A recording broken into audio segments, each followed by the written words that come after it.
Okay. Good morning, everyone. Welcome to day 3 of Condition Report.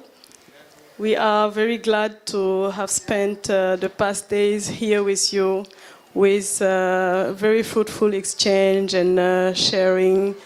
We had beautiful panels that we started since the very first day. And we would like to continue on that path today, thinking about the death of the collective or its transformation. For us, it was very important to talk about what happens afterwards. And when we say what happened afterwards, is it just the fact that we consider a collective that existed before dead, or should we think about its legacy? Should we think about what it has left in terms of inspiration and experience for the creation of other initiatives? For that today, we invited 4 members of different collectives to join us for this conversation. And we have Cosmin Costinas from Parasite, who will be our moderator today. So I'm going to read a little bit of their biographies and then pass the mic to Cosmin for us to start. We're very sorry that you have been waiting. We wanted to wait a little bit to see if Kemang will join us soon, but I think he will join us in the process. So Cosmin Costinas is the Executive Director and Curator of Parasite Hong Kong since 2011. He was a guest curator of Dakar Biennale 2018, La Biennale de l'Art Africain Contemporain Dakar. Guest curator at Dakar Art Summit 2018, co-curator of the 10th Shanghai Biennale, curator of Basis Voractual Kunst in Utrecht, co-curator of the first Ural Industrial Biennale Ekaterinburg in 2010, and editor of Documenta 12 magazines in Kassel. Cosmin oversaw the institution's major expansion and relocation to a new home in 2015 and curated a number of exhibitions, including an opera of animals 2019, a beast, a god, and a lion, touring at Dhaka Art Summit 2018, the Secretariat Yangon, and Museum of Modern Art in Warsaw in 2018, among other projects and exhibitions that he curated. I'm going to talk a little bit about the Center for Historical Reenactments that will be represented by Kemang, even if he's not here yet. The Center for Historical Reenactments, that we commonly call CHR, was a collaborative platform based in Johannesburg in South Africa. Since its founding in 2010, CHR has responded to the demands of the current moment through an exploration into the historical legacies and their resonance and impact on contemporary art.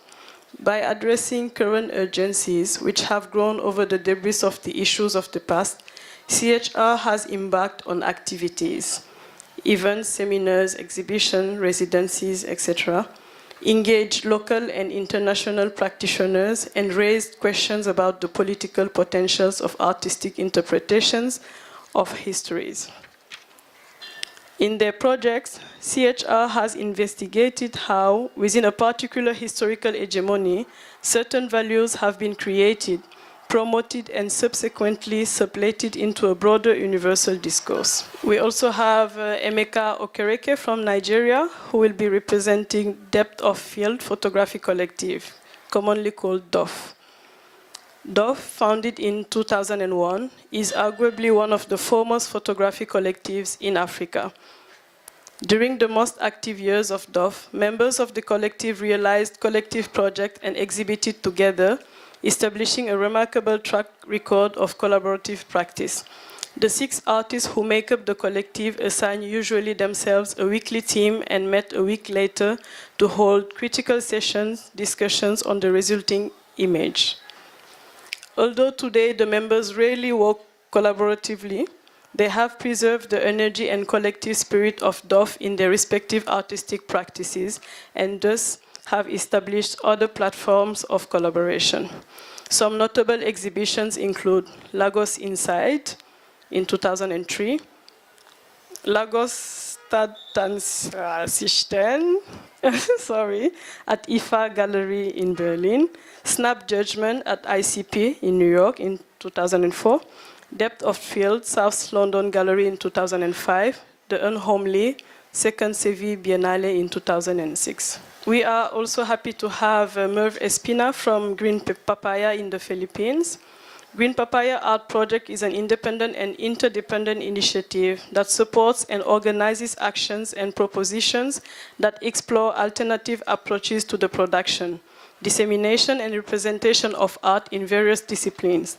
It endeavors to provide a platform for intellectual exchange, sharing of information, critical dialogue, and creative practical collaboration among the arts community.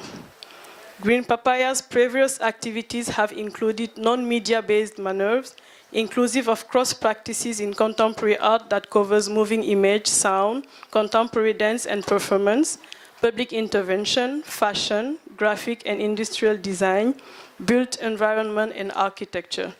It has also hosted local and international residencies, started a pirate FM radio, published print and music in various formats, and even organized a biennial, the 15th edition of Viva XCon in 2018. Starting and ending on its own terms, Green Papaya is now preparing for its closure on the 5th of May 2021. In consolidating and disseminating its archives, Green Papaya is investing in possible futures. We have Dali Al-Mamoun, who will be representing the Shomoy group. And maybe you saw already, or you still have a chance to see the exhibition that was made upstairs on the collective, the Shomoy group, and created by Mustafa Zaman. And we also have works by Dali Al-Mamoun in the exhibition as well. And we also have an installation of Invisible Borders upstairs as well.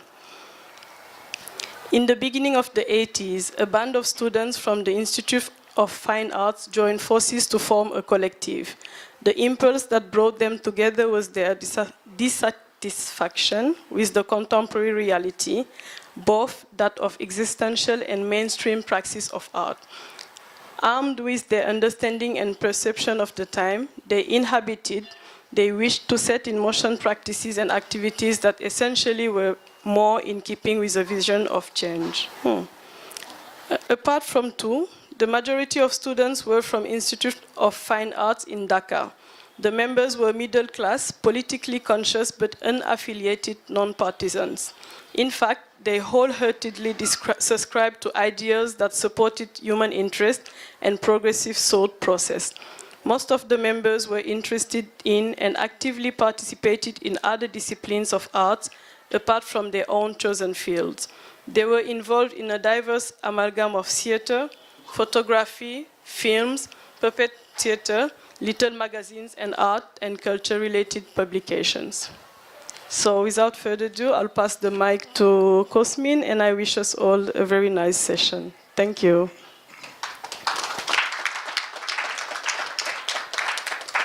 Thank you, Marie-Hélène. It's a great pleasure to be here. I have to say before we start that, and I told Marie-Hélène this before, that I did make a commitment, like not to ever be part of a panel that is a male-only panel, but for Marie-Hélène and the circumstances, I will let this one pass, but it's still important to address that. I think that the topic that we are to discuss here has a lot of implications that go beyond collectives or artist-run spaces and go to the core of how we understand institutions, how we understand labor, life, and the intersection of these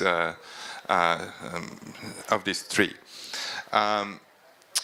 When do we let an institution die? When do we acknowledge that the urgencies to which it responded have changed and have become something else? When do we realize that the institution has to respond to new urgencies, or that the new circumstance altogether doesn't require its presence in another form? There is something fundamentally conservative about wanting to preserve an institutional structure. this can also mean in particular contexts the very opposite. In contexts where establishing, keeping something together, the mere idea of continuity is a progressive act, is itself a gesture of fighting with the circumstances. So there are all these like fundamental differences, I think, depending on the context. Maria-Hélène also asked me to speak a little bit about my institution as well and its quite particular history. Because Parasite was founded in 1996 in Hong Kong, and it's the oldest continuous exhibition-making institution of contemporary art in the city, and functioning uninterruptedly now for a quarter of a century, but having changed quite significantly in its history. And when it was founded, it was also, like many other places, many other institutions, built to respond to certain challenges. I mean, on one hand, there was I think the local manifestation of that global conversation in the middle of the 90s and of sort of creating institutions to be able to be part of the growing global conversation that was taking place at the time. It was also a particular response to the lack of any institutional structure in the city that would support contemporary art at the time. There was also like a very specific response to the I think like lack of you know, appropriate art education at the time, and you know, the lack of historicizing or structures that would perform those functions, which also meant that in its first years it had to wear many hats. You know, it was on one hand a small artist-run organization that was doing experimental projects and which was simply creating space and giving space to young artists to try things, but it was also occasionally functioning as a museum. It was also occasionally functioning as a school, and it was, you know, also very much taking a public responsibility of serving the whole scene, especially when it came to engaging with an international structure. It was also very much, on the other hand, a response to very particular conditions in Hong Kong at the time, which was you know, the uncertainties that were very much in the air in the year prior to the handover of Hong Kong to the mainland of China. And you know, as you might know, these uncertainties have never cleared in the last quarter century. So I suppose from that point of view, that urgency still very much remained. But the other one, the structure of the art scene has nevertheless changed. And you know, from a place that was very much preoccupied with a lack of institutional structure and with also difficulties in establishing, I think, a sense of identity and of mission, particularly in you know, with the major changes that were happening in other Asian contexts at the time. So from that circumstances, it very much shifted to you know, the place that it is now, that center of market and of and also being in, you know, certainly a place of commerce and certainly a place of you know, the presence of capital in the art market, but also on the more brighter side, being one of the places where different exchanges and meeting points could happen in an East and Southeast Asian context, you know, being bereft of you know, imperial projects or, you know, lingering historical memory. So that sort of neutrality that is very important for the capital to thrive is also has the benefits of being a place where meetings and encounters can happen. So after the first years, when the institution functioned very much as an artist-run space, as a collective, taking the decisions collectively, programming, you know, through a system of committee. essentially life happened, and then 5 out of the first 7 founding members each went on their own way. I mean, either focusing on their artistic career, or leaving art altogether, or focusing on other projects. So it very soon started to resemble more of a curator-led institution, but that function was performed by 1 or 2 of the founding original artists. So they did actually take the decision a few years after that to clarify the situation. I think they had this very inspired moment of, not wanting it to linger on into ambiguity and irrelevance ultimately, but to take one of the 3 possible decisions, to transform it into something else, to close it, or to try to revive that collective spirit. They decided then at the time to go for institutionalizing it, and that's when they started hiring curators, and they moved towards a different model, which, at least in terms of longevity, if nothing else, proved to be successful. But I think the fact that such a conversation did take place and all these options were laid out was quite important. So maybe this is something that we can all discuss together, and I'm also fascinated and a little bit saddened as well, but fascinated by Green Papaya's decision, and also the fact that there's a very clear deadline in the future. I think this level of planning and projection is quite remarkable. But I would actually like Mecca to start.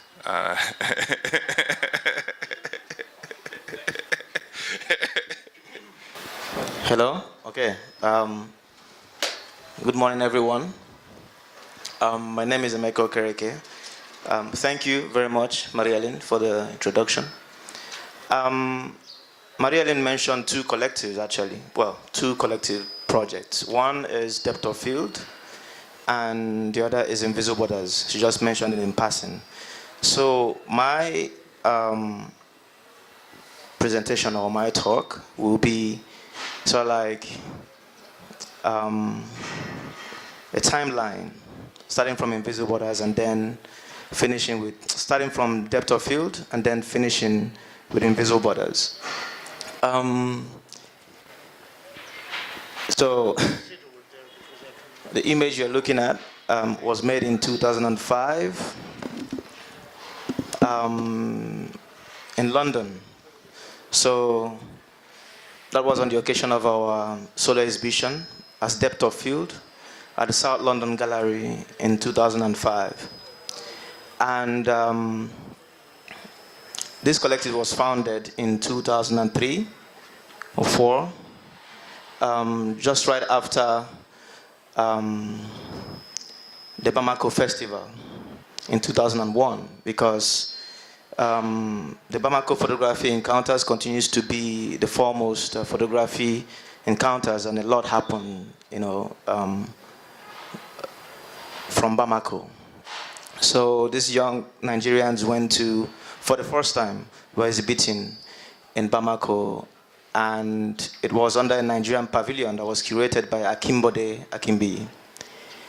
So one thing I have to say, though, is that in talks like this, I try to be very anecdotal, pull from personal experiences and talk about little stories, because everything else I've been written about. So my presence here is just to share little moments in between. I think that's what you take from me being here. So they worked together in Bamako, collaborated in putting up the exhibition, and it was the first time friends. They were also friends because they were the photographers in Lagos back then, working. So they came back with that energy from Bamako. It's an international event, photographers from all corners of the continent. They decided to form a collective.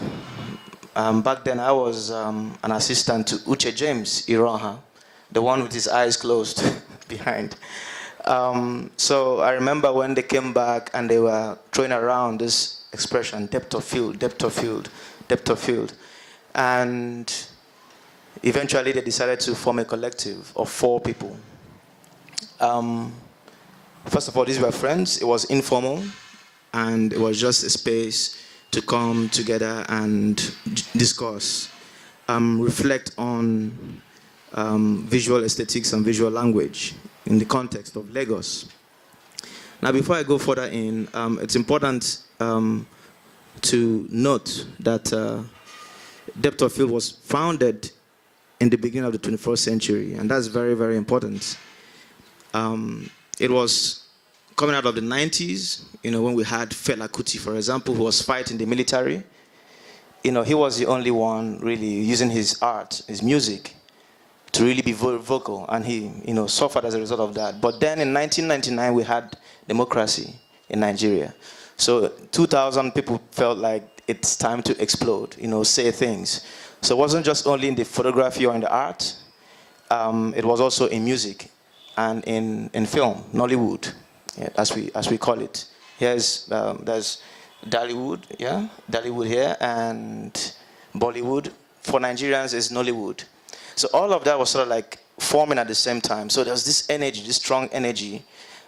We still had, literally, Fela Kuti's music still playing in our heads as young artists. So we were sort of like defiant. It was our time.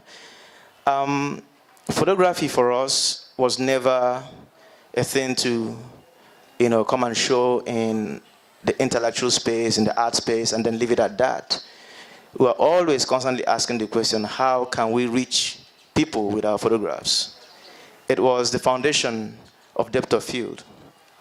But if you take that even backwards, you come to the 60s and the 70s, all the liberation movement that gave birth to the independence.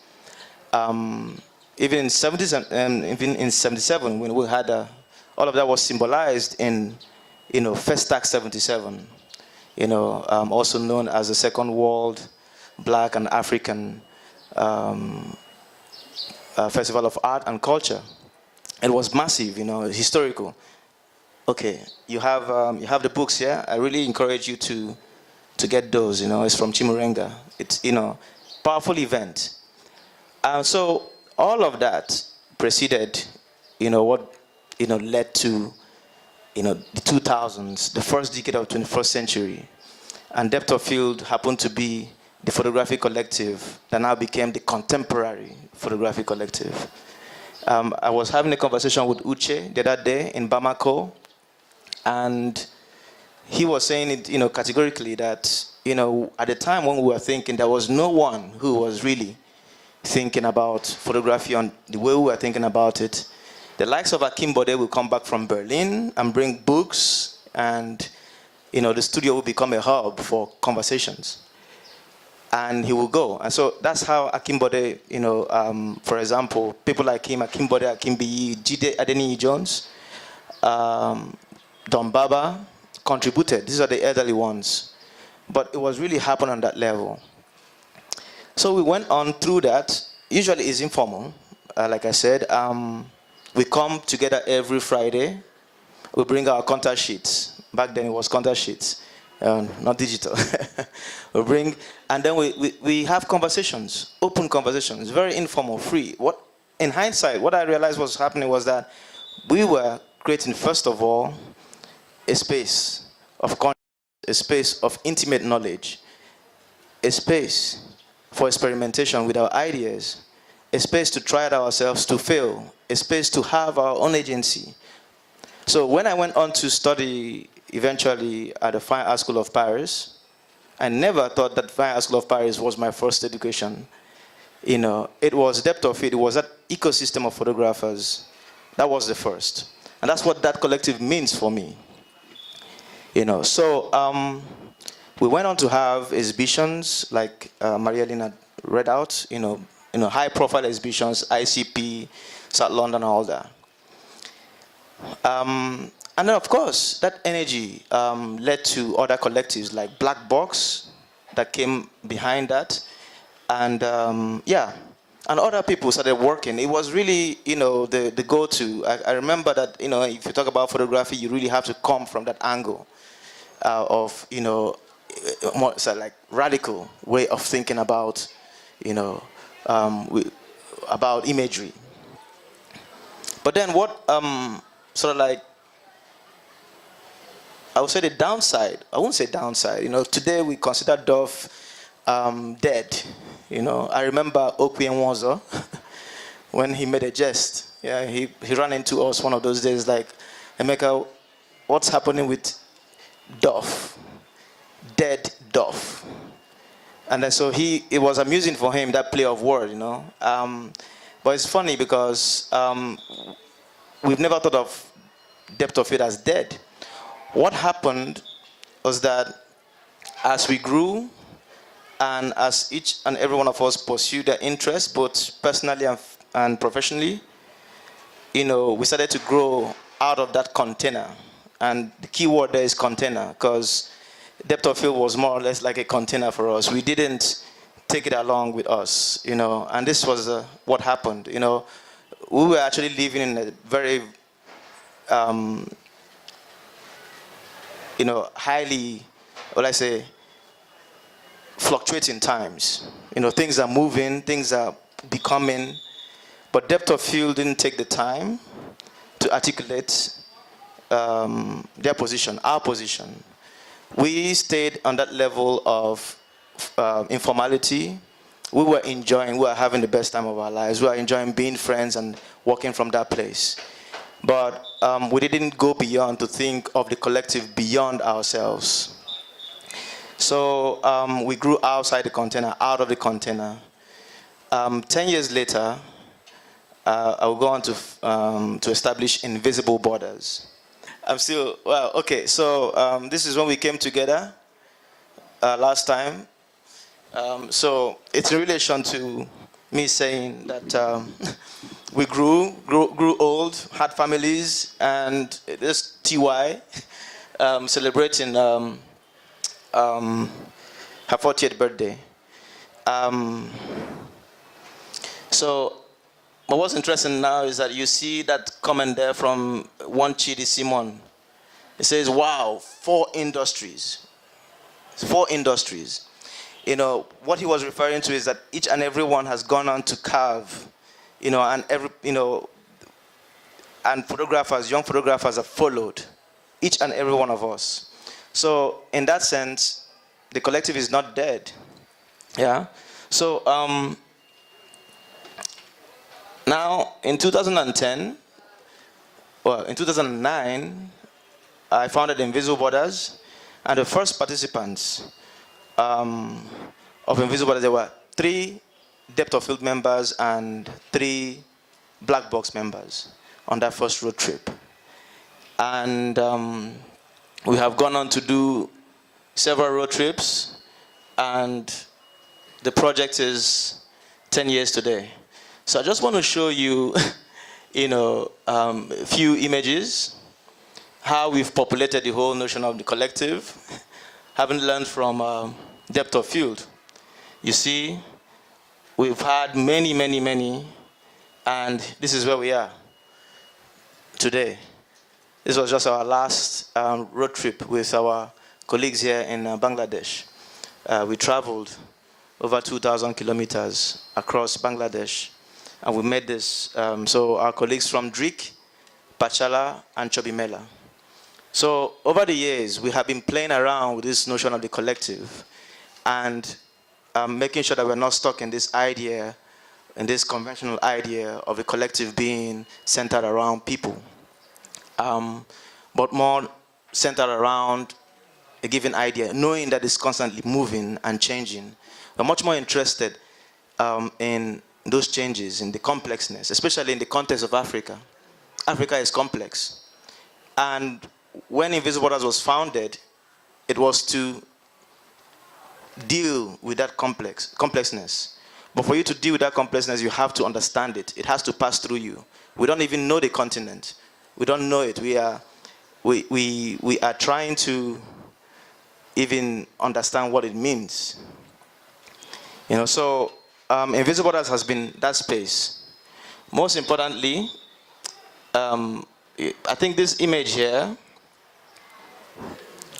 best represents, how we are thinking about the collective. We are using our body. That's where we are now. We are using our body and our presence as an entity, as an object of useful agitation. Every road trip we make is an intervention. So this is where we are. And within that, we are questioning this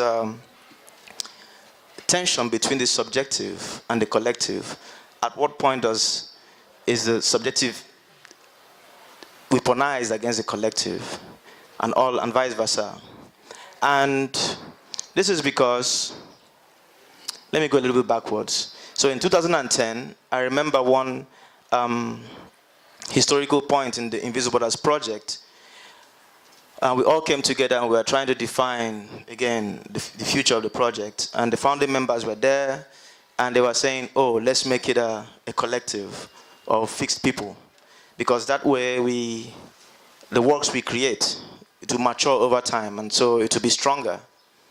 And that's valid. That's valid, because when people do things together, they become close. But then I immediately said, no, let's not go for a fixed membership. Let us create a system where we can allow people to come and go and make it more fluid. Let us focus on it being a collective project or a collective way of being than being a collective. And so that's how we've operated all these years and continue to operate. Now, borders for us is no longer limited to the continent. We are moving. We are now going backwards to address relationships, address crossings, that predated the whole slavery narrative, the whole colonialism narrative. As part of that decolonial conversation. So that's why we are here. That's why we was very much excited doing this with our colleagues from Bangladesh, and asking ourselves, what, as Africans, Africa has always been a story of journeys. I was telling a friend the other day that the transatlantic ocean carries a lot of stories. It has always been a story of journeys, of movement. So we cannot relegate ourselves to, Africa and speak only unto ourselves. So what do we do with this identity, this Africanness?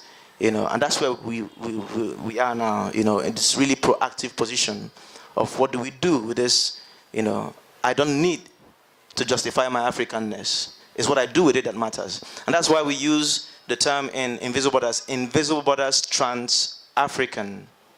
The trans there, the prefix there is about movement, about connections, but it's also, as opposed to Africa and now, trans-African is a verb. It's an action word. I'm African, so the trans there is what I do with that Africanness. So these are the little ways we think, or the many ways we think of the collective within our project, and that started with depth of field, of course. Thank you.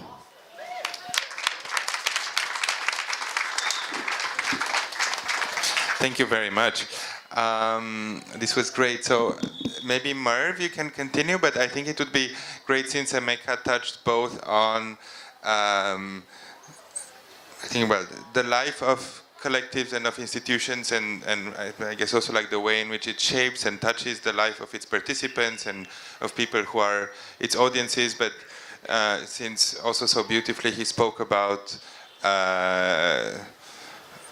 I guess the actual work that they did and the kind of like implication it has on the broader context and the region in which they place themselves.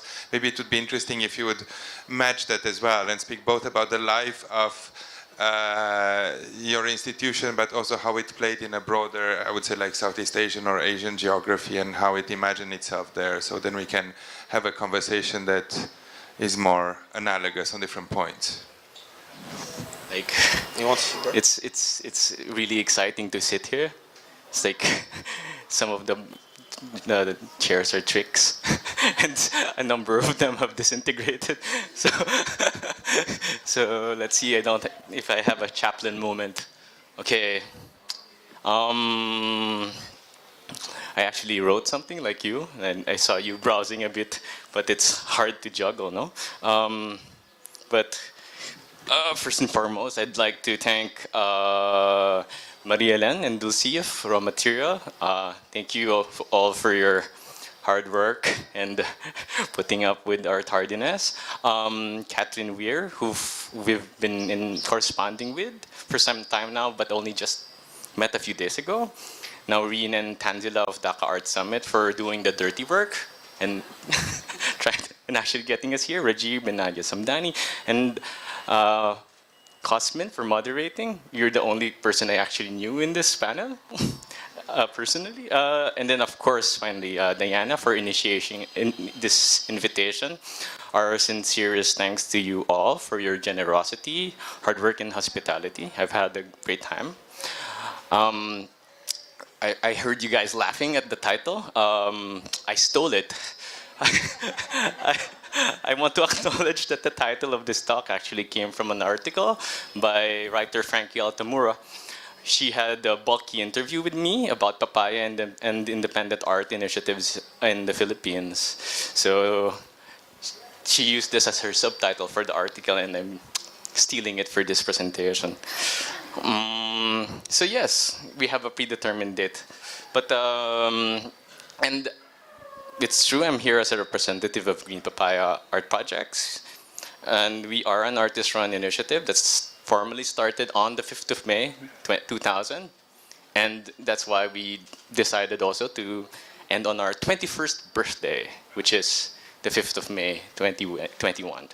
And I think I won't be speaking for Green Papaya, not as much as I'll be speaking with. And I think it's important to make that distinction. Okay, so let's begin with Papaya. So, Papaya is not endemic to Asia. I mean, like a lot of stuff. So what is kimchi without chili? What is pomodoro without tomatoes? What is green papaya without green papaya salad? So green papaya is actually the favorite ingredient by the co-founders of the space, designer, visual artist Norberto Roldan, whom you'll see in the slides later, and choreographer, activist Donna Miranda. So it's the main ingredient for tinola, a popular chicken stew, and a number of other dishes in the Philippines and across Southeast Asia. But it's actually endemic to Latin America, particularly Central America. So it came to the region via the galleon trade. So you can thank the Spanish and the Philippines for giving you green papaya salad. So that's green papaya. So we have to distinguish, it's not the ripe papaya. So this is achara. It's also the name of a triennial we're hosting that started last Friday, and I'm not there. And this is tinola. So I'd like to take this moment to emphasize the metaphor of papaya as an organism that could also be, that could stand for the migration of ideas to unknown and unlikely places and how they take root and become vernacular. So here the fruit is a new, from the New World. It's a metaphor for the transmigration of ideas and materials and how these can take on local flavors. So here we argue for various points of fruition and for different dialects of discourse that could potentially evolve into their own new languages. So yeah, and I'm also here on false pretenses. We're also not with a collective, or at least we don't call ourselves that. But I guess over the course of this, the past 3 days of this symposium, the use of the word collective seems to be more as an adjective or as a verb, not as a noun that we use in our context. We are also not an institution. We have actively resisted formalization as an institution. And what we are and identify as is an artist-run initiative. So among all the members, we are all practicing artists. And it came about in a moment in the 90s and early 2000s when there was not enough spaces for exhibition and experimentation in contemporary art. So there was this flurry of spaces that evolved. Third Space, that actually started with a 3-year goal. Like it's set about knowing that it will end in 3 years, surrounded by water, big sky mind, and future prospects. So all of this started between the late 90s and early 2000s. And I really like what Kojo said yesterday, quoting anthropologist David Scott about a generation also defined by a shared relationship to an event. And like, among the various events that shaped our generation was the Asian financial crisis in '97,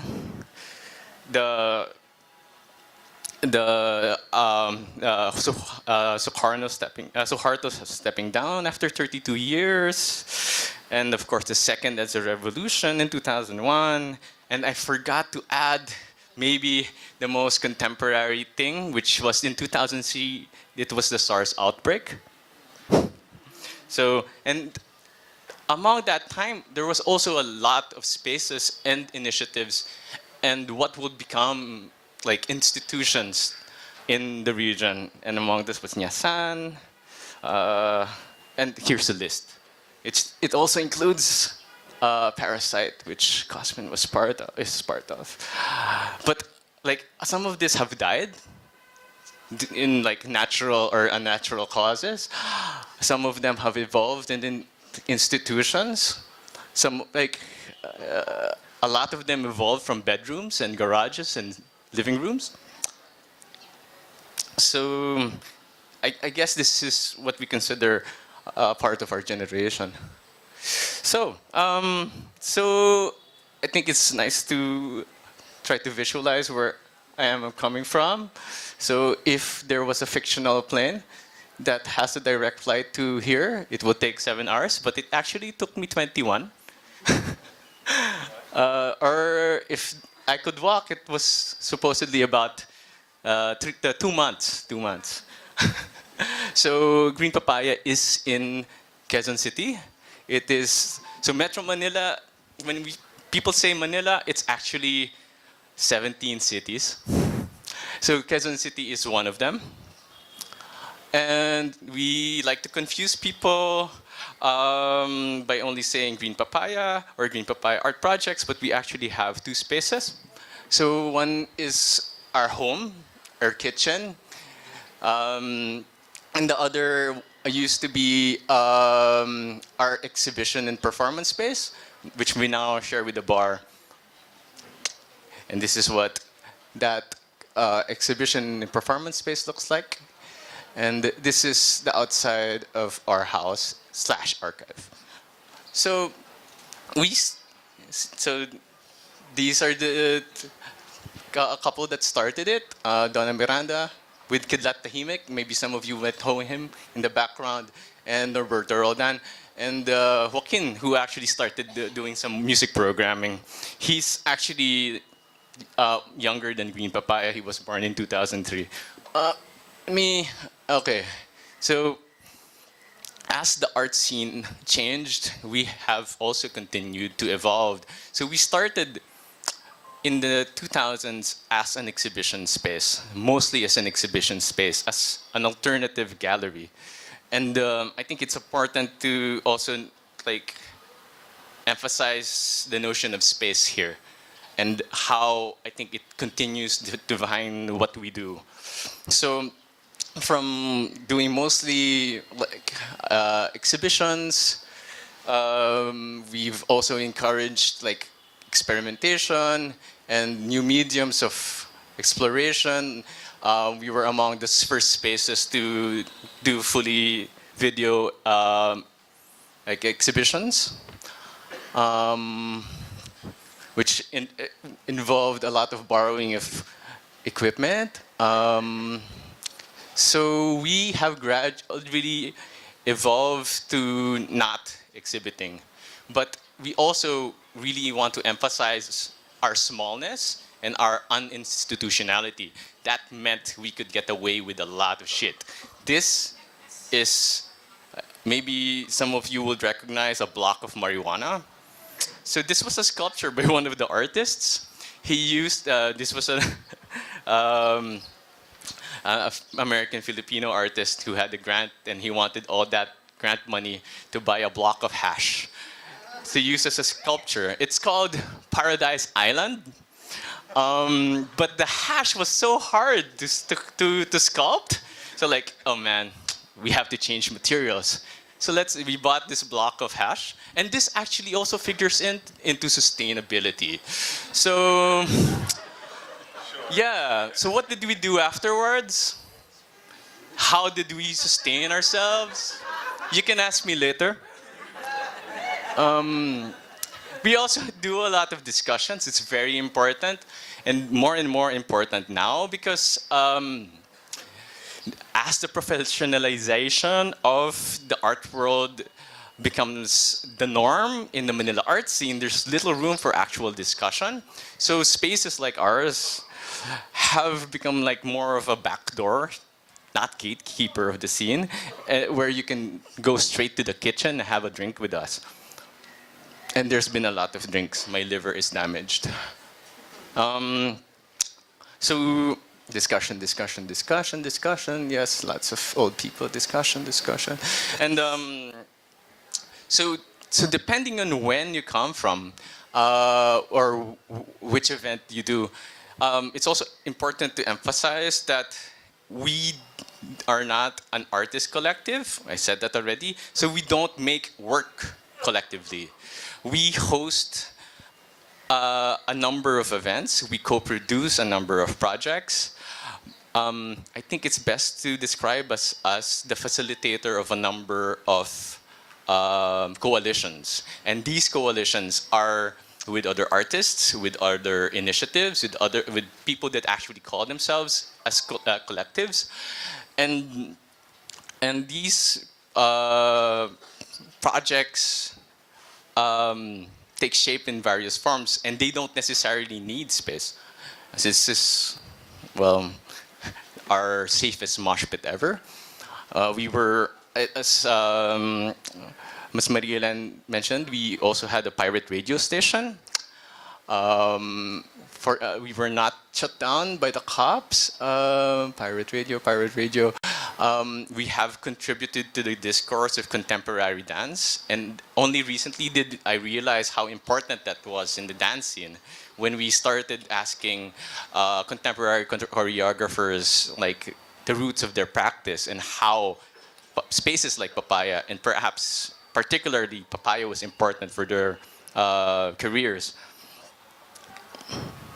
And then we are often confused to be a restaurant because of the name. So we've had some calls. We are not Thai or Vietnamese restaurants, but we do like to feed people.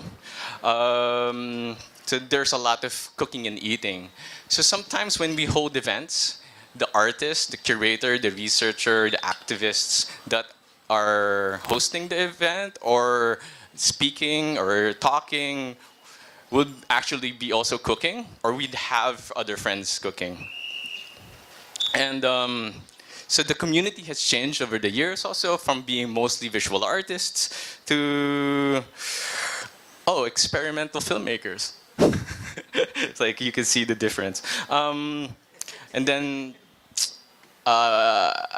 one of the first events I tried to do also in Green Papaya was also bridge the gap between intellectuals and not to intimidate the intellectuals and or the artists. So we decided to get Benedict Anderson drunk,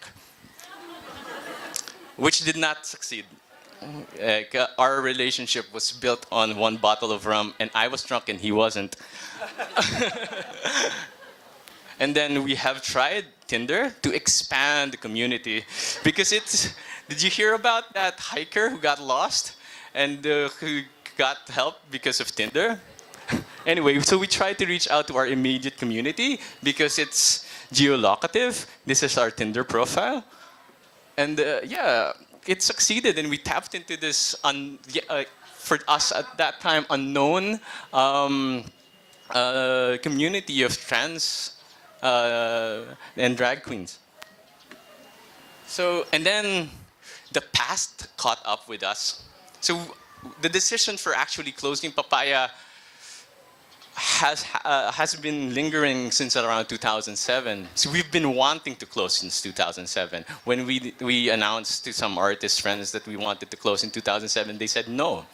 Like, why don't you sell our works that we kind of left in your storage anyway, and like see if you can live with that and like make projects and continue. So we did that, and that kept us going for a few more years, and then like a series of other events like happened as we tried to close. But by 2014, we really wanted to close, and all the projects that we started from that year onwards are around archives and history making and remembering. And then we suddenly found ourselves organizing a biennial, which was actually started by my housemate and co-founder of Green Papaya, Norberto Roldan. So our archive kind of like exploded with new material. I'll just breeze through this, but it's called Viva XCon, which stands for Visayas Islands Visual Arts Exhibition and Conference. And that's over there in the central part of the Philippines. It is where most typhoons go in the Philippines. One important thing to stress also is that, like, unlike a lot of Asian biennales, it actually happens every 2 years. Yeah, and there's no foundation or one organization behind this. It has been started by artists and is continued to be like run by artists. Different artist organizations host the event in different cities since 1990. So that's us. Since we have the archive, we have the problem of also exhibiting it also in 2020, and also find means to actually get rid of it physically. Some glimpses of that event. And besides dealing marijuana, we also have a bar. And I think this is important because this economics problem has cropped up a few times. So Norberto Roldan, Pee-wee, he actually works as a professional designer until 2007. And he had an agreement with the French embassy that was organizing the French Spring since 2000. And the proceedings from those big contracts would actually fund the operations of Papaya. And this is what kept us going until 2007. And then almost all of us have day jobs. I work as a technician, a sound technician, so it's really a lot of feedback. So we do project by project grants. I hate to admit this, but there is a kind of trickle-down effect of the art market. Since 2007, Pee-wee's representation and presence in the art market was helpful, and he's deflected those proceeds to running our initiative. We've tried to diversify our income by partnering with a bar. This is an art activist-run bar run by Tao Aves over there. And then trying to keep it small and expanding our friends network, always collaborating. It's important to also emphasize shared materials. Our equipment is not just our equipment, it's everyone else's. Our projector can be with us one day, it can be in this activist organization the other day, and then it can be somewhere in a different part of the archipelago in another. So we've lost materials. And then that bar, and then I think it's really helpful that we have planned the ending. This is one of the best decisions that we've made. I think by deciding to close Papaya and we use the word close, not death, has been the most helpful thing in trying to crystallize the idea of papaya. I'm sorry for abusing your time. I'll just jump right through. I want to point out Leslie. She's the only paid person in Papaya. Thank you, Asia Art Archive. She's the only paid member of our initiative.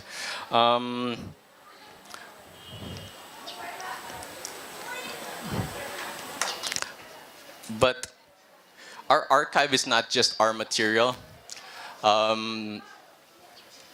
Because of our longevity and because of our proximity to other artists. In Quezon City, there's a large number of artist studios, artists' homes.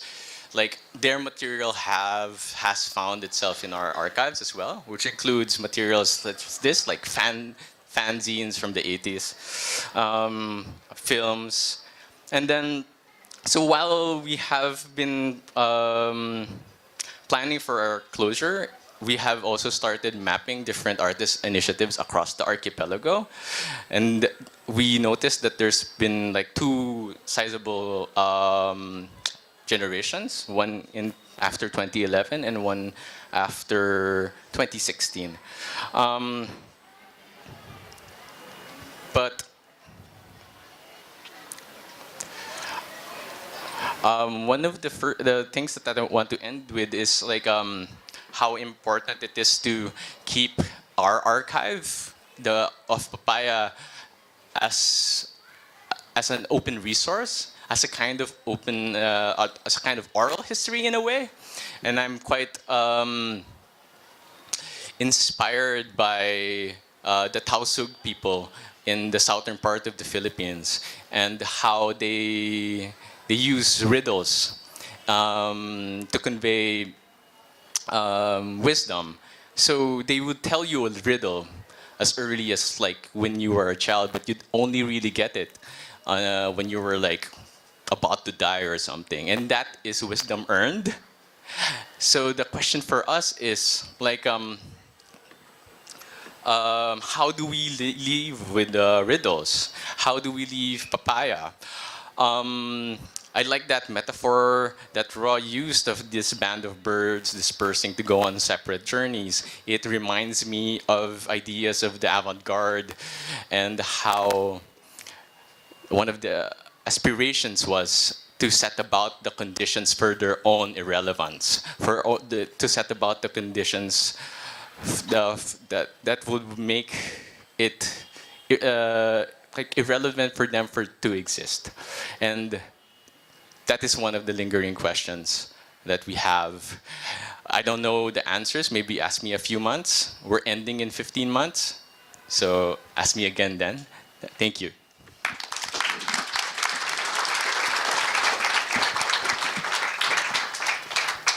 Thank you, Merv. It's great to see that you're certainly having lots of fun there as well. And now it would be great to hear from Dali about their work, and I think it's very important to point out that this would be, we're now moving to, at least a decade earlier, we're moving to the 1980s.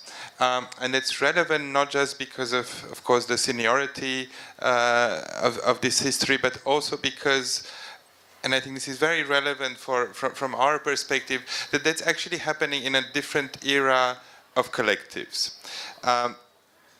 You also saw in Mer's presentation, that there was a listing of other collectives that they at Green Papaya see as contemporary. And I think there was indeed a certain global wave in the 1990s that came a little bit with this global expansion of a certain idea of contemporary art institutionality, which also came with a certain type of institutional structures. And I think artist-run spaces were one of these agents of imagining the system in that way. We certainly feel at Parasite that we are part of that wave, and the kind of specific history that I also mentioned, and its embedding in Hong Kong politics is doubled by this being part of a global institutional building. So it will be, doubly interesting to hear from Dali about their work in the 1980s, which was imagined on, I think, on different set of references. Thank you. I think still morning here, everybody. And thanks to Dhaka Art Summit, and particularly I should start with Diana, who proposed me to, of course you have to participate in here. And raw material, Dulce is here, and Mary. And thanks to Cosmin also today, and all of my panel discussion here, and those who people are here present for listening to me. I'm really, it's a great pleasure for me to be here today for the sessions particularly. And our group was founded in 1980s. I think you know, all of you, that here this exhibition said there is one focus on particular our group in Shomoy. So I'm really telling you frankly one thing, that our archive quality is not good. We are not concerned about collecting anything. We are not concerned about the way history, the consciousness of history, and even our understanding about time is very different than West. So although our group name is Shomoy, Shomoy means time. So time is like Papaya. I can tell you that time will never die, Time is always ongoing. And we have to adjust with the time all the time. Those people are not following time, maybe they will have to be inactive, or they have to be behind of the time. So our condition is very different. Our context was very different. When we started our group, or what you call the collectives today, even we don't have an idea about the notion of collectives in that time. We started with the work of our group. And it is also really, it was not institutionalized, it was very informal way we started. Our main intention to actually, what happens in our mainstream practice of visual art and our institutional educations, they both were actually hangover of colonialism. I mean, yesterday I listened to this Senegal person, Bobo, most probably, it was wonderful to me in listening to him. And so we were really fed up with the practice and education. So though we were students that time, we are not happy with our education and the way our curriculum and the pedagogy itself. So our contemporary people, I think I started with the time, we are the, I think, generation after our liberation, the subcontinent politics.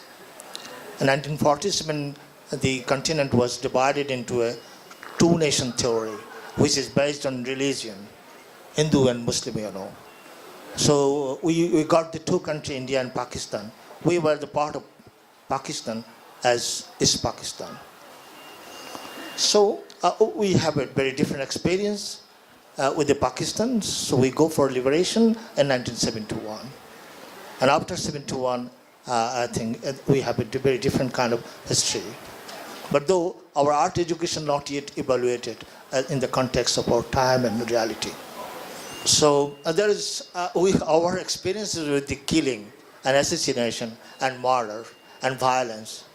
Even when I was in 1971, I was hardly 11 plus, but I have no time, or I was not such a kind of age to go to the join with the war, but I have experience with the senses. So I was really constructed with the violence, reality of violence. So this is the image through which I was constructed. I think the crisis of the country started with 1971. The planned killing of our intellectuals. It means our head was, our consciousness was killing. And after that, after the 71 war, the country was very different. Have to face many struggle economically, socially, and many ways. And then killing of Sheikh Mujib also. Today, the 100 years of our great leader Sheikh Mujib. And it is also a fate of the country. The way we really wanted to undo the two-nation theory for 1947. But again, after the killing of Sheikh Mujib, it was really, again, it was kind of a U-turn. So I think I'm just using some paper coolers in that particular time of post-725. The regime, the army, military regime was started. I think there are many countries of the South Asia or even Latin America and Africa is facing the similar kind of reality, which is really reality of the post-colonial countries. And I know Mary also introduced me through which I don't like to read anything right now, but you can, this is just preface of my conditions of my reality. Because of that reality, because of the conditions, we were actually the people. I like to read in such a realism of the socio-political, cultural, and creative scenario. A few like-minded contemporaries, young students were instigated to form a group to express their own experience, consciousness, contemplation, and understanding. So this was the images. It is maybe in a very oversimplified. I can tell you that mostly the abstract notion was our aesthetics and judging a notion of art, and which we could not actually accept because of our experiences and understanding and reality is not fit into that aesthetics and notion. This was basically the mainstream practice when we were constructed. And that was the image of our art educational institutions. This is a kind of a mapping of Shomoy. The Shomoy means time. How our group or collectives was. This is the map of our mindset. And the society and the politics and culture and the context. So we found that the practices and the education was not contextualized. It was really the legacy of colonialism. The art education started in 1948, which is really basically based on the Kolkata Art College. Kolkata Art College founded by the British people, colonizer. So that was really, they established this, or they founded that art education is a very different reason for their own interest. It is not to educate the people, not to educate the Homo sapiens as in terms of aesthetics and knowledge and for context with their own reality. So these are our group members. There are 2-3 members are missing, but when we try to, mostly our group was, our collective was based on practice in terms of our mainstream practice, against the mainstream practice, and as well as the art practice and art scene was Dhaka based, Dhaka centric, as a capital centric. We try to make our practice and exercise, even the art, into the periphery. So we started our collectives, our exhibitions from Chittagong. And that's the image is from the rail station. Here is me. In the right side, you see, in my young life. This is also same images, but it is into the Dhaka Art College campus. This is also Dhaka Art College campus. Dhaka. In that time it was a Dhaka Art College. Right now it is in a Faculty of Visual Arts, Faculty of Shilpakala. So I should tell you something about our collectives, or this embryo process of the getting to the name of Shomoy. We started. I think my friend, those lives in. I was from Chittagong. Most of my friends from Dhaka. When they were students in their beginning time, they used to do some mural in a public space, and then we started to create one collective, which is not create any example. It was name was Perspective, And then there was a lot of members, near about 20 members. So we really found that this 20 members is really problematic for us. Most of the people are not similar kind of mindset.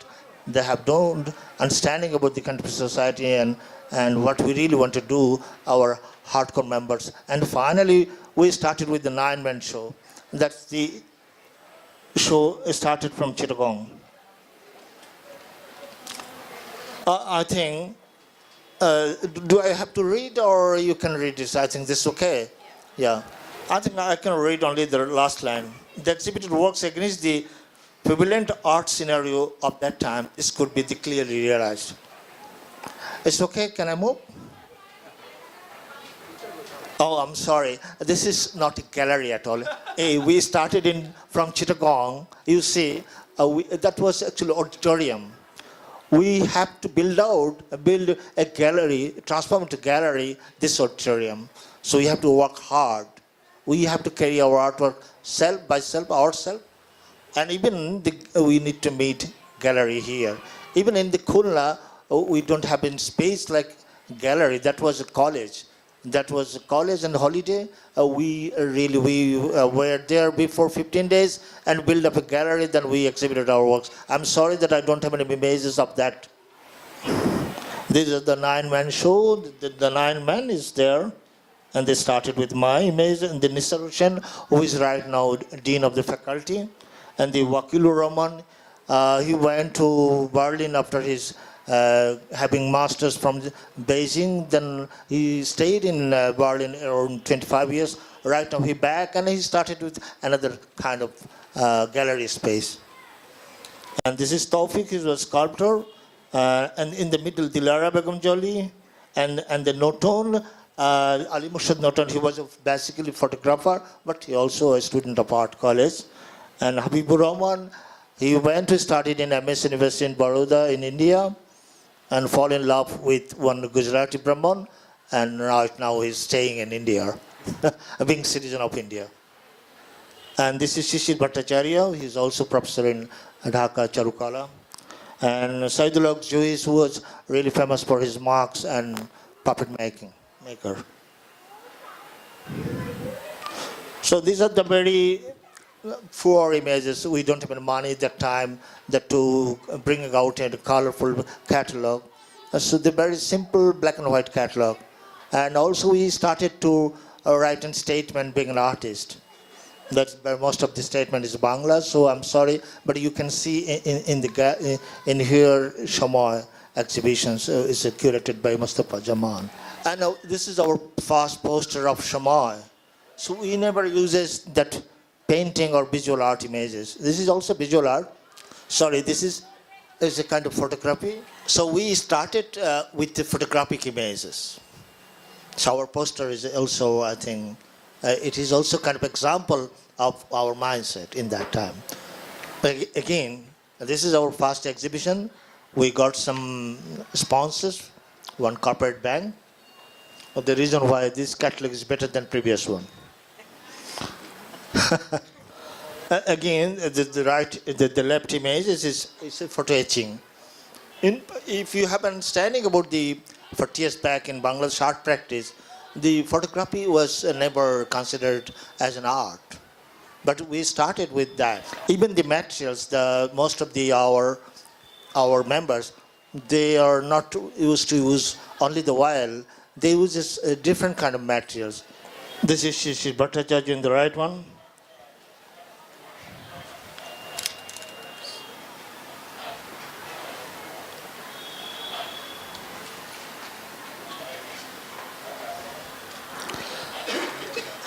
These are the portrait of all participants, all member of Shomoy.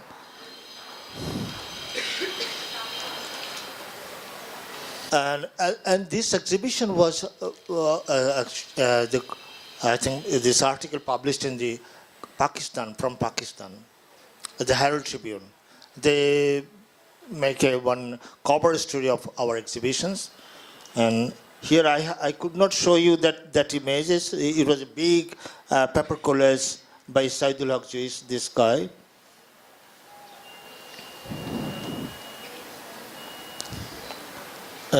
This is my painting. It is basically on board by pencil and oil.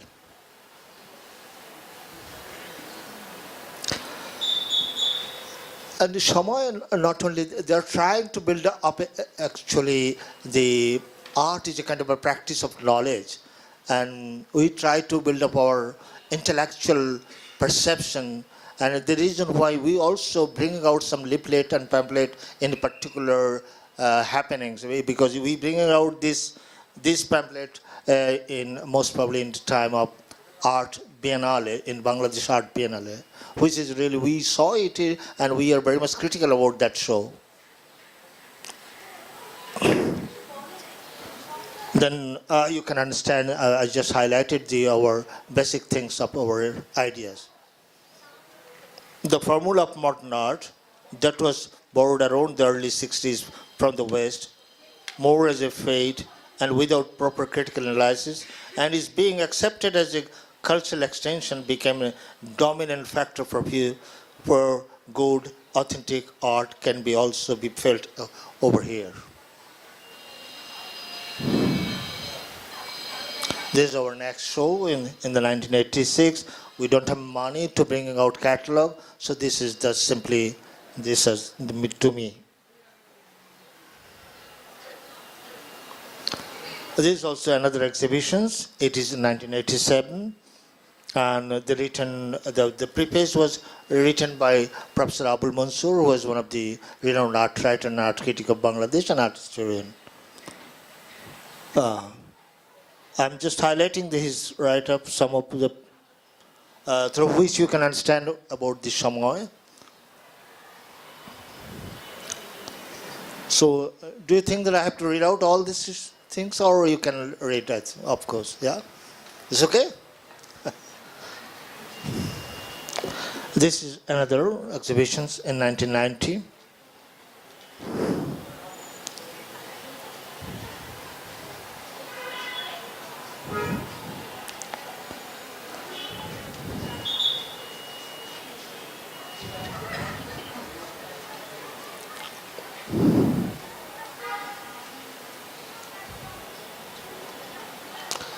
This exhibition is especially important for us that we were jointly collaborate with the Indian contemporary artists in that time. So there are a lot of artists like Shukla Sawant is right now teaching in JNU University. Yeah, she is also one of the participants. Prabir Gupta is also, I think those people came from India, they know about them. And Torit Mitra is right now is totally changed his medium. He's doing theater, Bengali theater in Delhi. This presentation made by my students, I'm not a really expert on computer. So here I can show some images through which we really got some inspirations to build up our art. Is it okay? Can I change?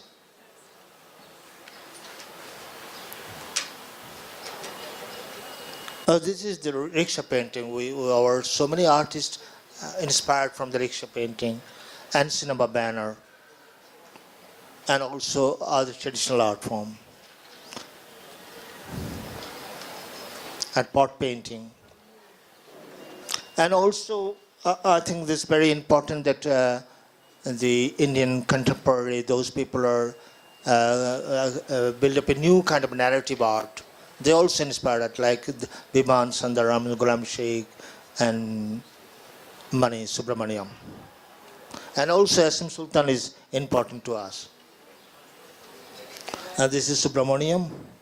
And Gross also inspires some of our artists. It is not that we are just stuck with our particular geo-boundary. We also look for the contemporary practice in abroad, internationally. Even Kitai also very important for us in that time because of the narrative form. And this is my painting. You can see it here today. In this exhibition.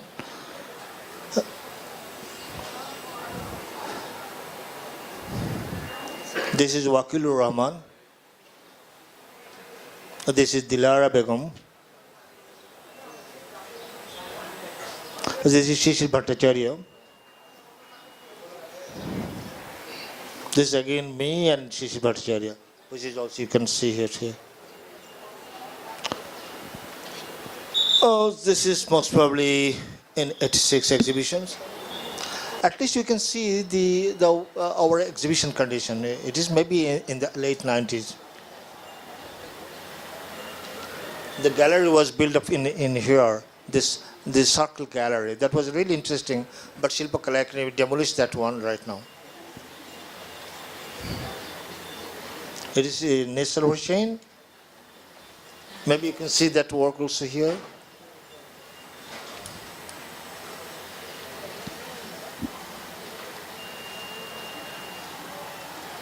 This is Dilara Begum.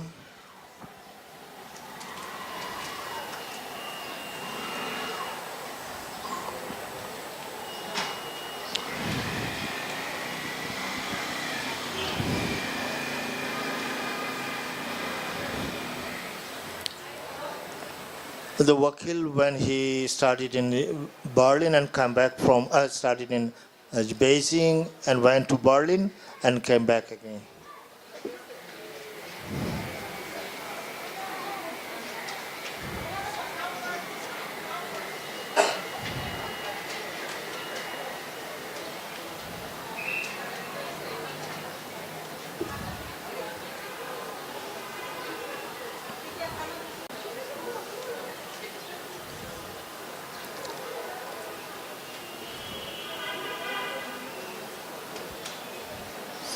So there is a sound, but it's not possible to use a sound really.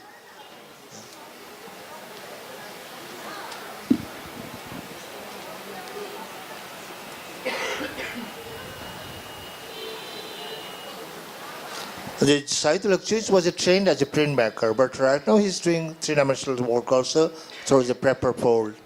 And he uses some kind of different kind of materials, which is usually not uses into our practice.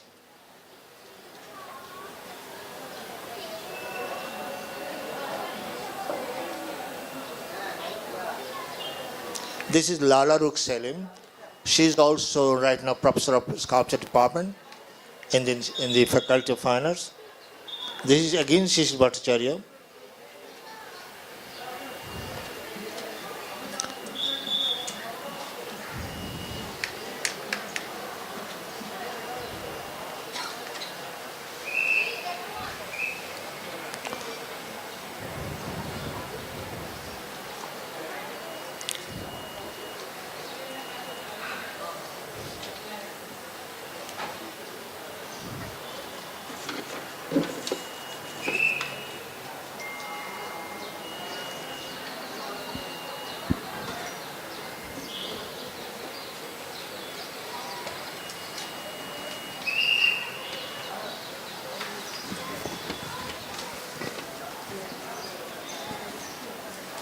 Okay, I think this is the way you can understand what was our group.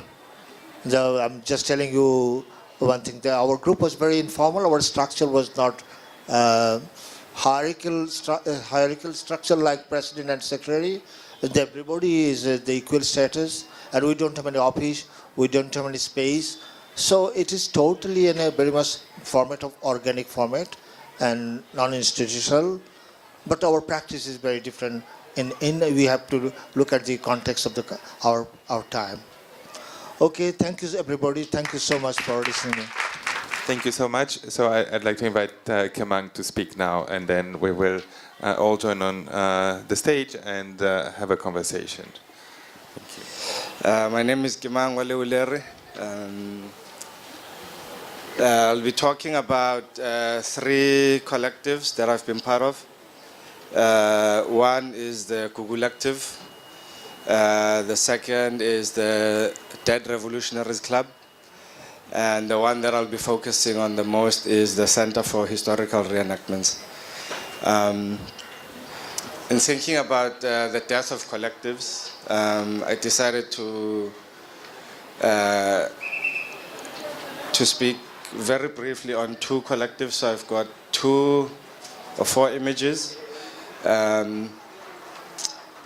as a way of contextualizing a kind of fluidity of collectivity or collectiveness, which actually comes from a question that Gabi Ngobo and myself, a curator based in South Africa, used to ask, by what right are you a collective? So the image you see here is a performance that I did in 2008 called Ukukuli Baji. And it was a performance done for an exhibition curated by Gabi Ngobo and Umonya Kawe. At the time, they formed a collective that only curated one project, which was called Scratching the Surface Volume 1. And of course, Volume 1 kind of prefaced the fact that this was the first of many projects to come, but only one project actually happened. So this was me digging a hole in someone's house, which is the house where we had been based with another collective I was part of. I co-founded in 2006 called Collectives. And this work was very important for Gabi Ngobo and myself, and the work that we were to later do because of the chance encounter of what had began as a symbolic gesture through a performative act of digging a hole with an Afro comb. And by chance discovering these bones after digging more than a meter into the ground. And this kind of brought up a lot of questions about history, memory, archaeology, archives, exhumations, especially in the context of South Africa, where during apartheid, a lot of political activists had disappeared. A lot of political activists were killed, murdered, and their graves were never found, or their bodies were never found. So even still today, this is an ongoing question about the large number of people who had been disappeared and are yet to be found. So this became somehow as a kind of metaphor of, or rather like a strategic way of thinking about an artistic practice or approach, which we later employed. Between the Collectives and Center for Historical Reenactments, I was also part of a collective called the Dead Revolutionaries Club, which was primarily focused on publication, hosting exhibitions, talks, film screenings.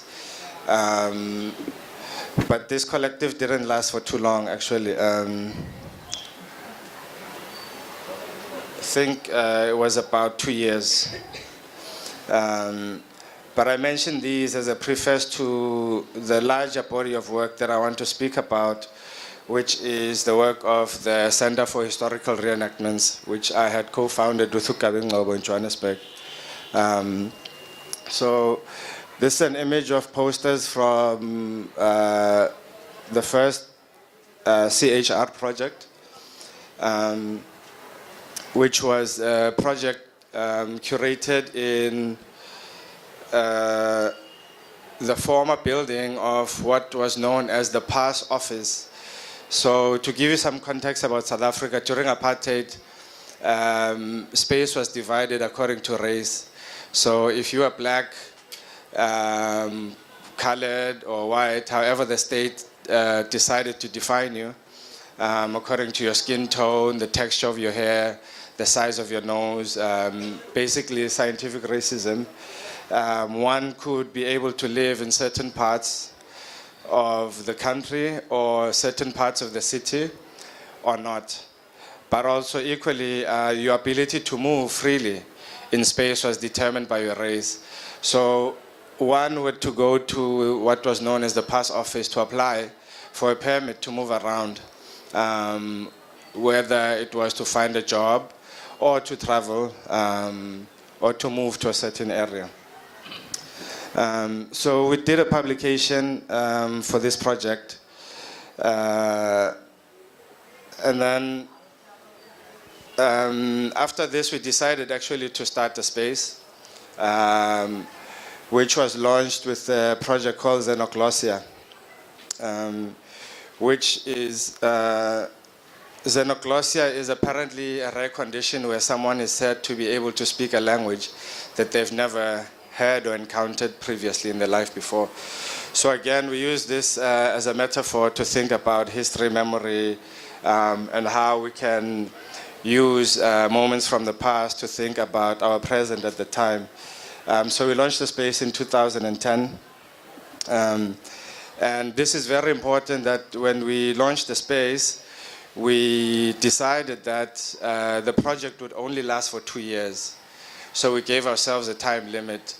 And the 2-year period was also important because we wanted to think through the format of the Biennale, which South Africa didn't have at the time and still doesn't have.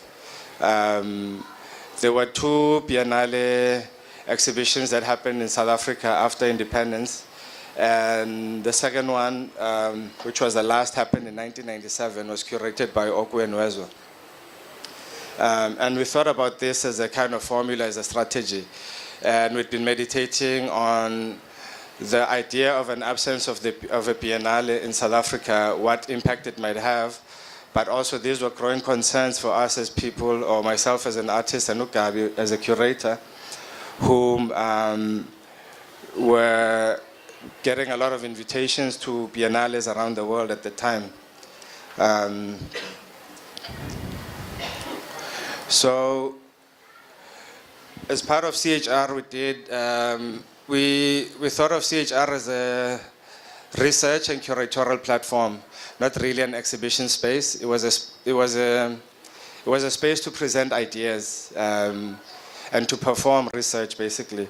So what happened is, under the umbrella of the Center for Historical Reenactments, I, along with another artist, Utona Kukama, we formed a collective within the collective, which was called Non-Non-Collective, which was a collective against the idea of the collective. And we did, so this is a performance residue, you see, which was a meditation and thinking process through the research that we were doing. We were based in downtown Johannesburg, which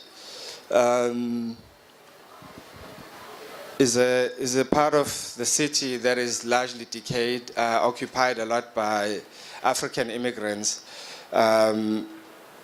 What's important to know is that with the onset of independence in South Africa, or end of apartheid rather, a lot of white South Africans feared that black South Africans would take revenge on them. So a lot of them moved to Cape Town and left large parts of the city empty, and this was then kind of occupied illegally, which is still a large culture of how the city of Johannesburg is run and occupied. There are a lot of what they call hijacking of buildings, buildings that are illegally occupied. So we were based in this area, which was also considered quite a dangerous part of Johannesburg. And in fact, here where we did this intervention called Naguranza, Naguranza means I love you. It's a title borrowed from a song by a Mozambican musician who was hijacked actually and killed right at this corner. His name was Gito Baloy. So we took the title as a working idea for this particular intervention, where we went out to the public. We collaborated with or commissioned an artist space in Johannesburg called the Keleketla Library, where they made T-shirts on site. This was very important for us at the time, because this was 2010. There had been an eruption of what is called or termed xenophobic violence. Basically, this was black South Africans attacking black African immigrants, oftentimes murdering them. And where we worked, 1 block away was the bus stop where a lot of immigrants, legal and illegal, would send things back home, which they bought, so they would send these on buses. So we went there with the Keleketla library and printed these t-shirts and handed them out for free. And for us, it was important to question the idea of who's a foreigner and who's a tourist in South Africa. Because a foreigner is ordinarily a term or title given to an African immigrant, whereas if you are from Europe or from the US, you are considered a tourist. I did a performance where I invited members of the public to read text to me. And then we did another project at a museum. So this is, the core of the collective was myself, Ukabi, who's at the back in the black, and Udona. But we did have Usanele and Ujabu come in and out for various projects. And this specific project was what we like to call a social sculpture. Which was an intervention, a residency, which we invited ourselves actually to do at a museum of a photographer who's now late, called Alf Khumalo. Alf Khumalo is considered one of the most important photographers during the apartheid period, documenting apartheid. We had found out that at his museum, where he also gave workshops to young photographers, someone while printing forgot to close the tap and flooded the entire museum, and therefore putting at risk his whole archive. So a lot of his negatives actually were destroyed. So we volunteered ourselves as a way of a residency, where we occupied his space and basically help sort out his archive, but also in a way curated the work that we saw or we found in the space. And this was one of our favorites, actually. Just in thinking about history, because obviously at the time Nelson Mandela was considered a terrorist, not only in South Africa but by the US government, and he was, in the propaganda news, he was likened to Idi Amin, which of course later changed, and now he's seen as the saint and almost godlike figure.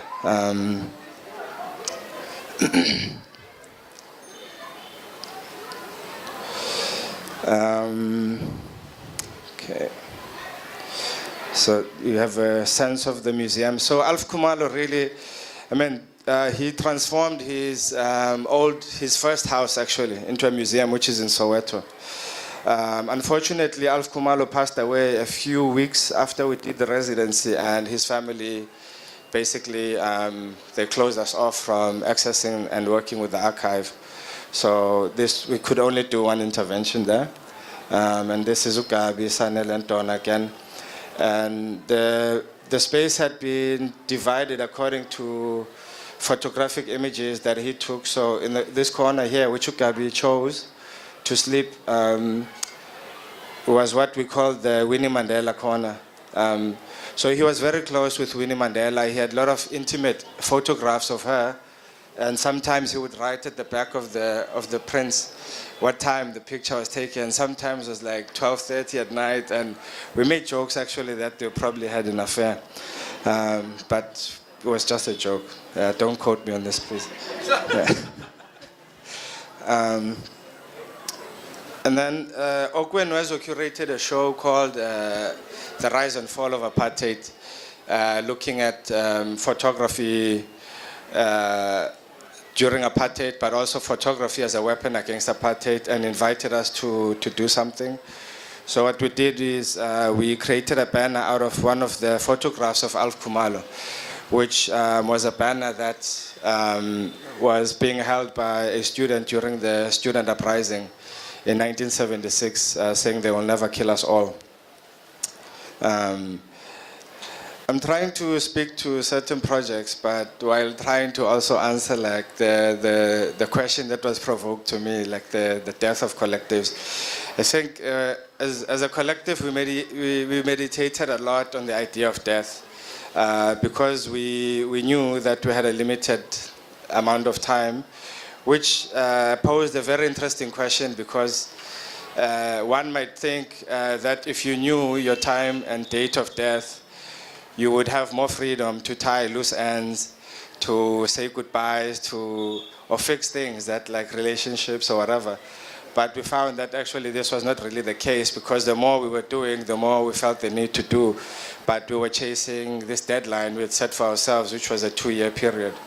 And then in 2012, we staged a project called We Are Absolutely Ending This. Which was a meditation of institutional suicide. So we're thinking about suicide. Of course, we thought about how to end the project. Do we just stop working, or do we make an exclamation? Do we make a big bang? Do we go out, or do we go silently? So we staged a project called We Are Absolutely Ending This, where so what you see in the background, which was a very important actually thinking process for the project, is a video work by Tony Coates, which is based on the Watts riots, where in Watts, people basically set alight their own homes in protest against the oppressive politics of the time in the US. So suicide became like a critical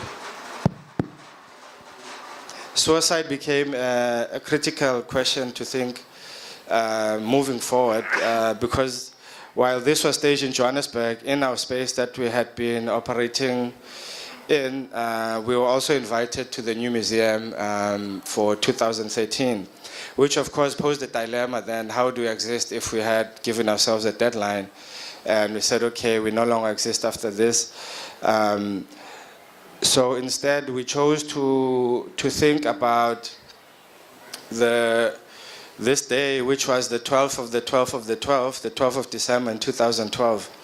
The institutional suicide itself. We then began to think how we might exist as a ghost or in ghost form. And part of this, like we did research on various types of suicides in literature, in art, in various creative industries, which led me to, okay, so this was, so what we did was, after the institutional suicide, we then went to the new museum in New York, and we presented the project called After Tears. After Tears is a South African, I think, phenomenon where after a funeral, there's a big party that is thrown for the dead person in celebration of their life.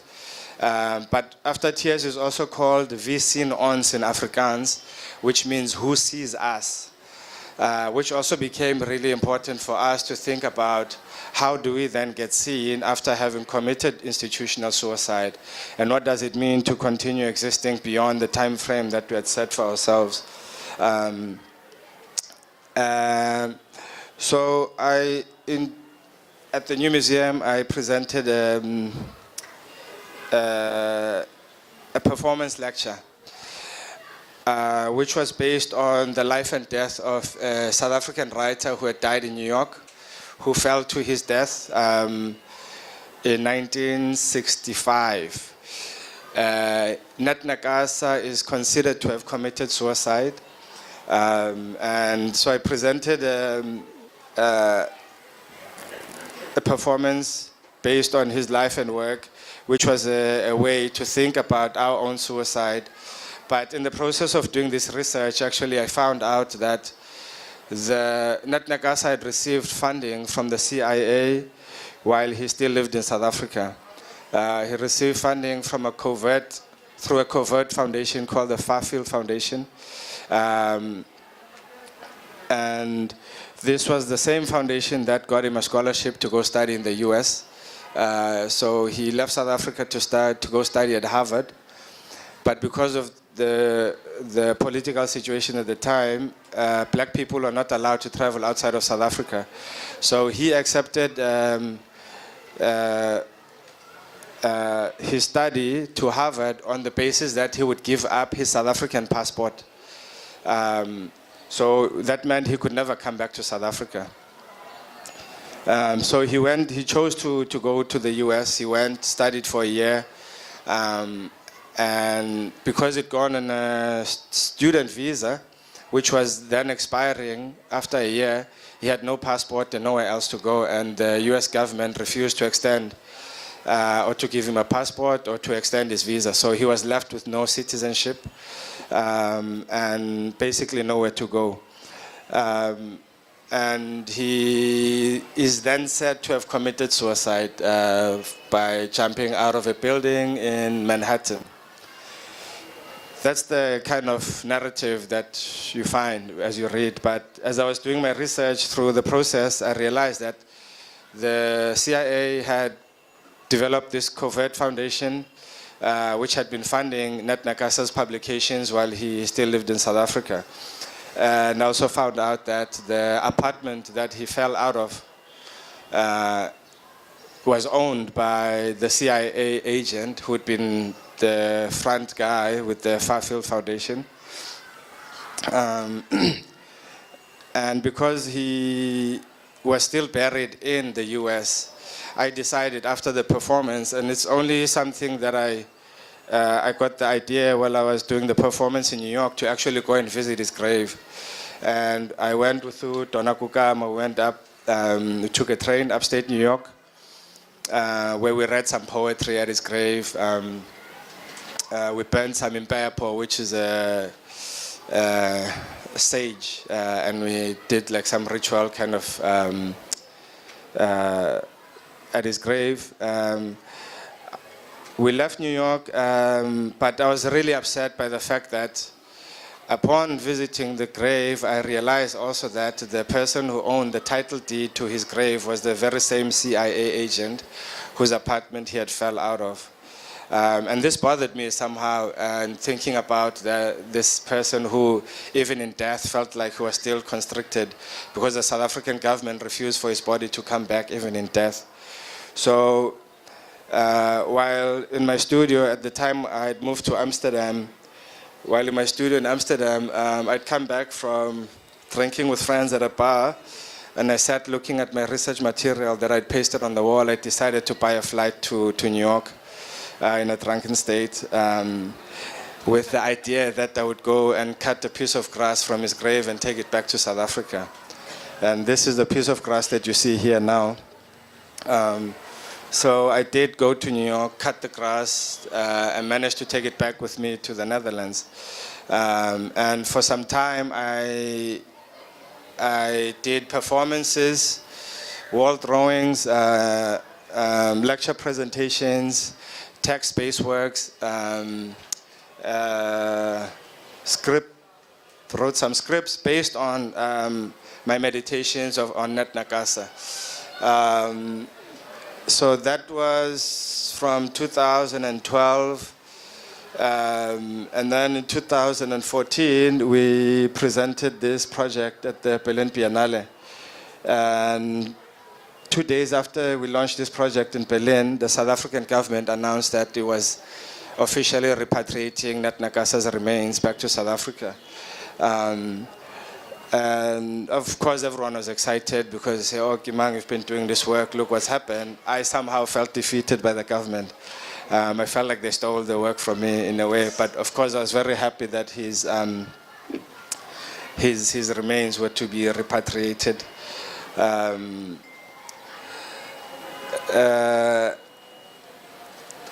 Yeah, so this was one of the last projects I worked on as part of the collective, so I've chosen to leave my presentation here because Center for Historical Reenactments did kind of exist as a phantom ghost via multiple interventions in Johannesburg and elsewhere afterwards, but I had stopped working with the collective around the time of based on the decision we made to commit the institutional suicide and the kind of 3 or 4 projects that we did after that.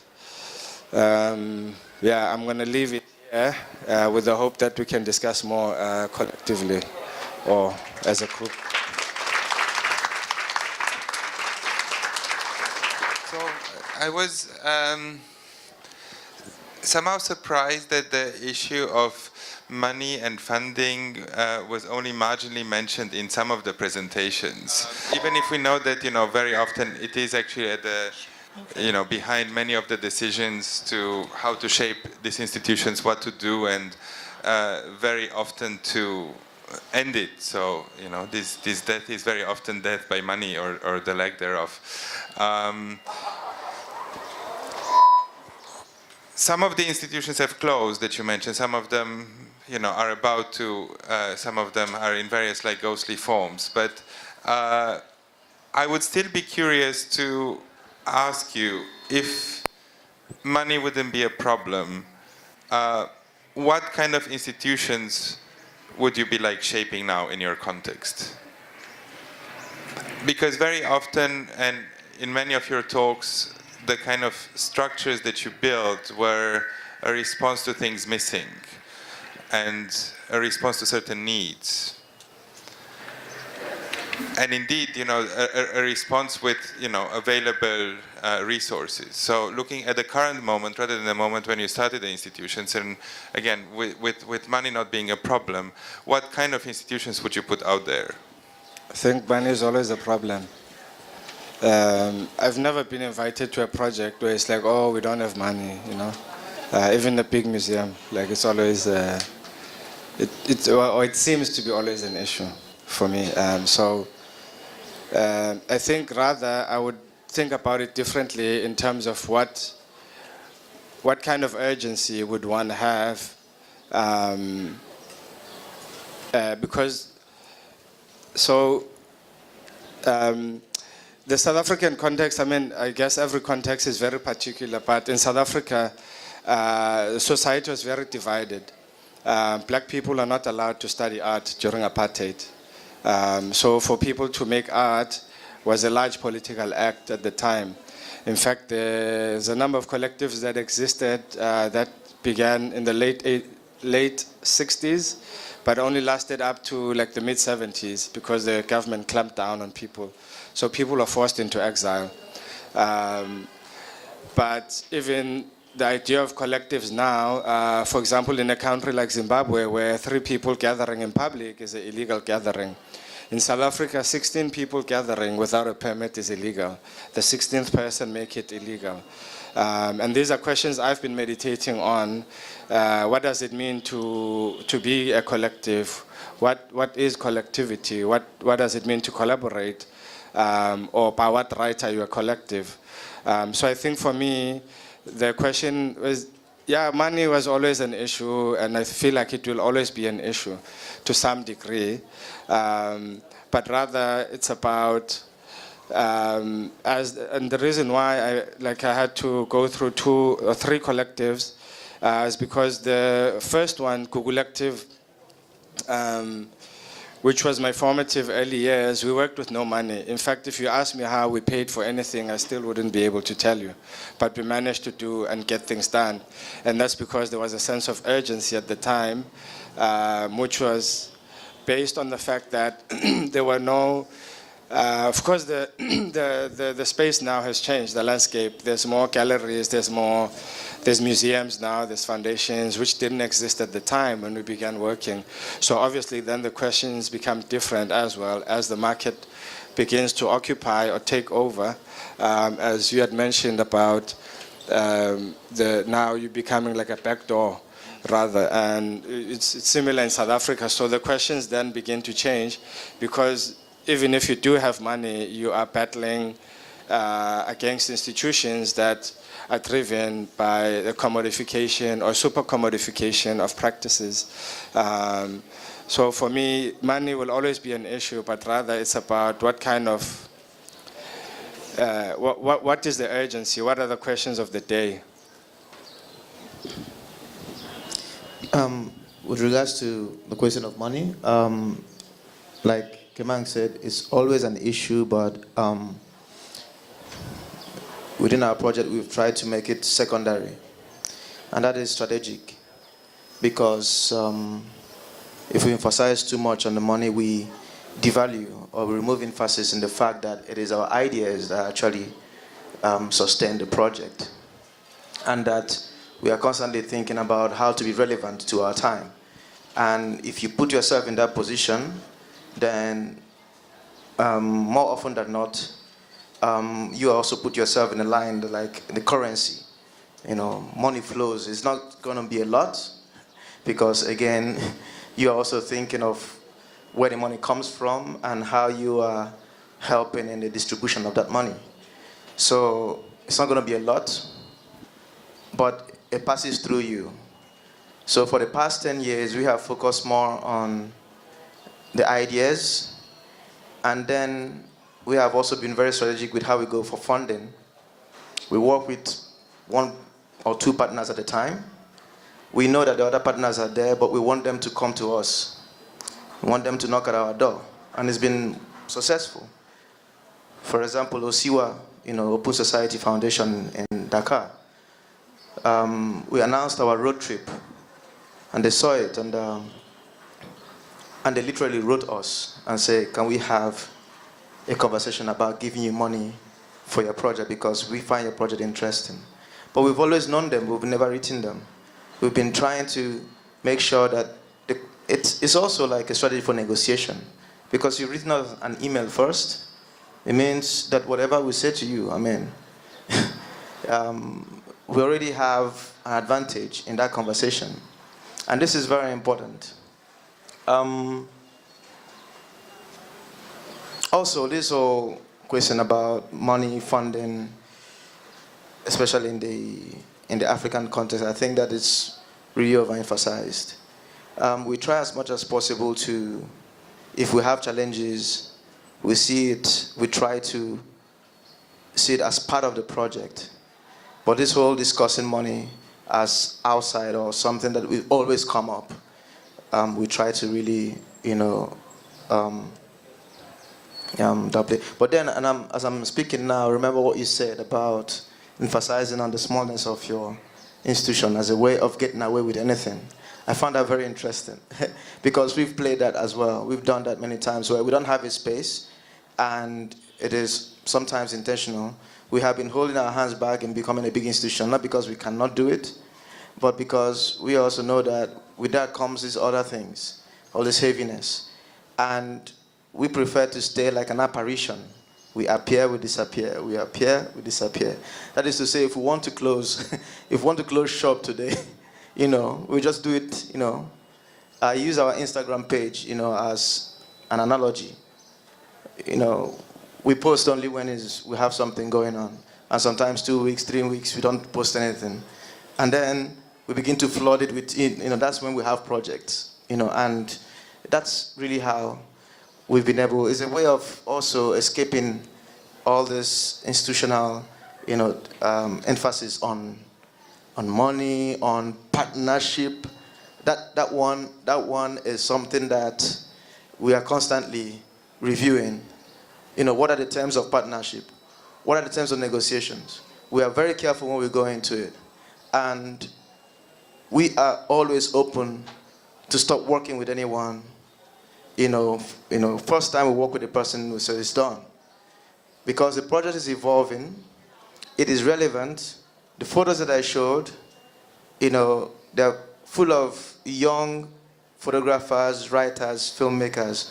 Some of them have gone on now to be really good also art critics, and so it sits at a place where it's relevant, and as long as it continues to be relevant, the money aspect, put emphasis on this so much, I think will sort of like affect the project and sometimes push it towards compromise. Yeah, money is of course a problem, but it's I think two-way problem. Even in our time, I think it's 4 decades back, when we started our group, Of course, our challenge is very different. Our struggle was very different. But in the Arab globalizations today, the sense and idea of collective is very different. Everybody is busy with making project and having funding. So I think we, in our country, in our context, even I'm from Chittagong, it's very tough when artists professionally survive in my city. Because there is no money, there is no market, there is nothing. And nobody wants to support the art practice even. Even society, I don't know, the society couldn't think about that art is essential for the society. So our problem is different. And if you're looking for money from the corporate world, so that's a different kind of problem. So this is actually two-way problem. And right now we are no more active. But we found that even we cannot build up our archive. But what we did today, my presentation was actually, it is not properly presented. What we did actually, what was our intention, it is also causes for the money, because we cannot build up a space, we cannot build up a even archive. I mean, so that that's of course it's a reality. But it's a depend if you're looking for money per project, for a special project. But you have to negotiate and compromise with the funder. Thank you. So we can't deal drugs anymore. But I think I agree with all of you that, of course, money shouldn't be an issue. But in the case of Papaya, the breadth of our ambition has really surpassed the capacity of our wallets in the focus of closing. And this is the problems that we are facing now, especially after doing a biennial. That was the most expensive project we've ever done, and that was the most grants that I've ever written in a year, and I'm still writing reports. So but that said, I don't think that project should be grounded on money. And a lot of the projects that Papaya helped start or advocated for, had to innovate because there was no cash. And an example would be the Kalampag Tracking Agency. So it started as an initiative between two artist initiatives, Green Papaya Art Projects and Los Otros, which was sometimes the bedroom of our international residents. Because myself and Los Otros work a lot with film, we were invited to do a screening program of Philippine Moving Image. And then we later discovered that materials as early as just 3-5 years ago were missing, hard drives have died. So the problem of access and archive to these moving image works in the Philippines, especially if they fall through the cracks of cinema, because there's an archive for cinema, or through the cracks of the art market, because it's not video art enough or objectifiable and sellable, then most often they are forgotten. So as artists and in our network of friends, we have started to collect. And through the process of showing these works and talking about them in not just the local Philippine context, but also internationally, where some of these works actually were shown or exhibited, we have been able to amass certain other kinds of capital, such as equipment. So a 16mm work that was originally made in 1964 can actually be now shown in its original format because a lab from Seoul sent us a projector. So these forms of collaboration is essential. So not so much really capital in terms of cash, but capital in terms of perseverance and determination to get certain actions done to address certain urgencies. Let me also add to that is that I think that more challenging than money is actually finding, in the context of Africa again, is actually finding younger generation artists and individuals who will really commit and be dedicated to the idea and the ideas of the project. That is actually much more challenging to us than the question of money, actually. I think looking at the time, maybe we should also like open it for questions from the audience. So yesterday during the sessions we were thinking a lot about transmission and yeah, how that constitutes also some form of a collective. And I was wondering if, and I'm also thinking about how death or rupture is often a very generative experience in one's life. Well, in one's life, death, but and collectively as well. And so I was wondering if there are sort of lessons or that you've taken from the deaths, the ends, the transitions, the transformations that you are keen to share with younger artists or collectives, particularly also bouncing off what Emeka just spoke about the difficulty of finding young committed practitioners. Yes. By age. By age. Again, the chronology, I think. So we are dead still. We are no more active, you know. So I think our experience is already is a kind of a legacy, was what the younger generation practice today in Bangladesh, contemporary art. I think our spirit is transformed to them. We try to take challenge in our time. Hopefully that makes example for them. They will, I think, take challenge right now more and more. And right now the globe is so small. So in our time it is really hard to know how to get exposure to the globe. But today, through the internet, through the virtual reality, everybody can connect it. So the way the people wanted to inspire or get inspirations from any sources, they can get it.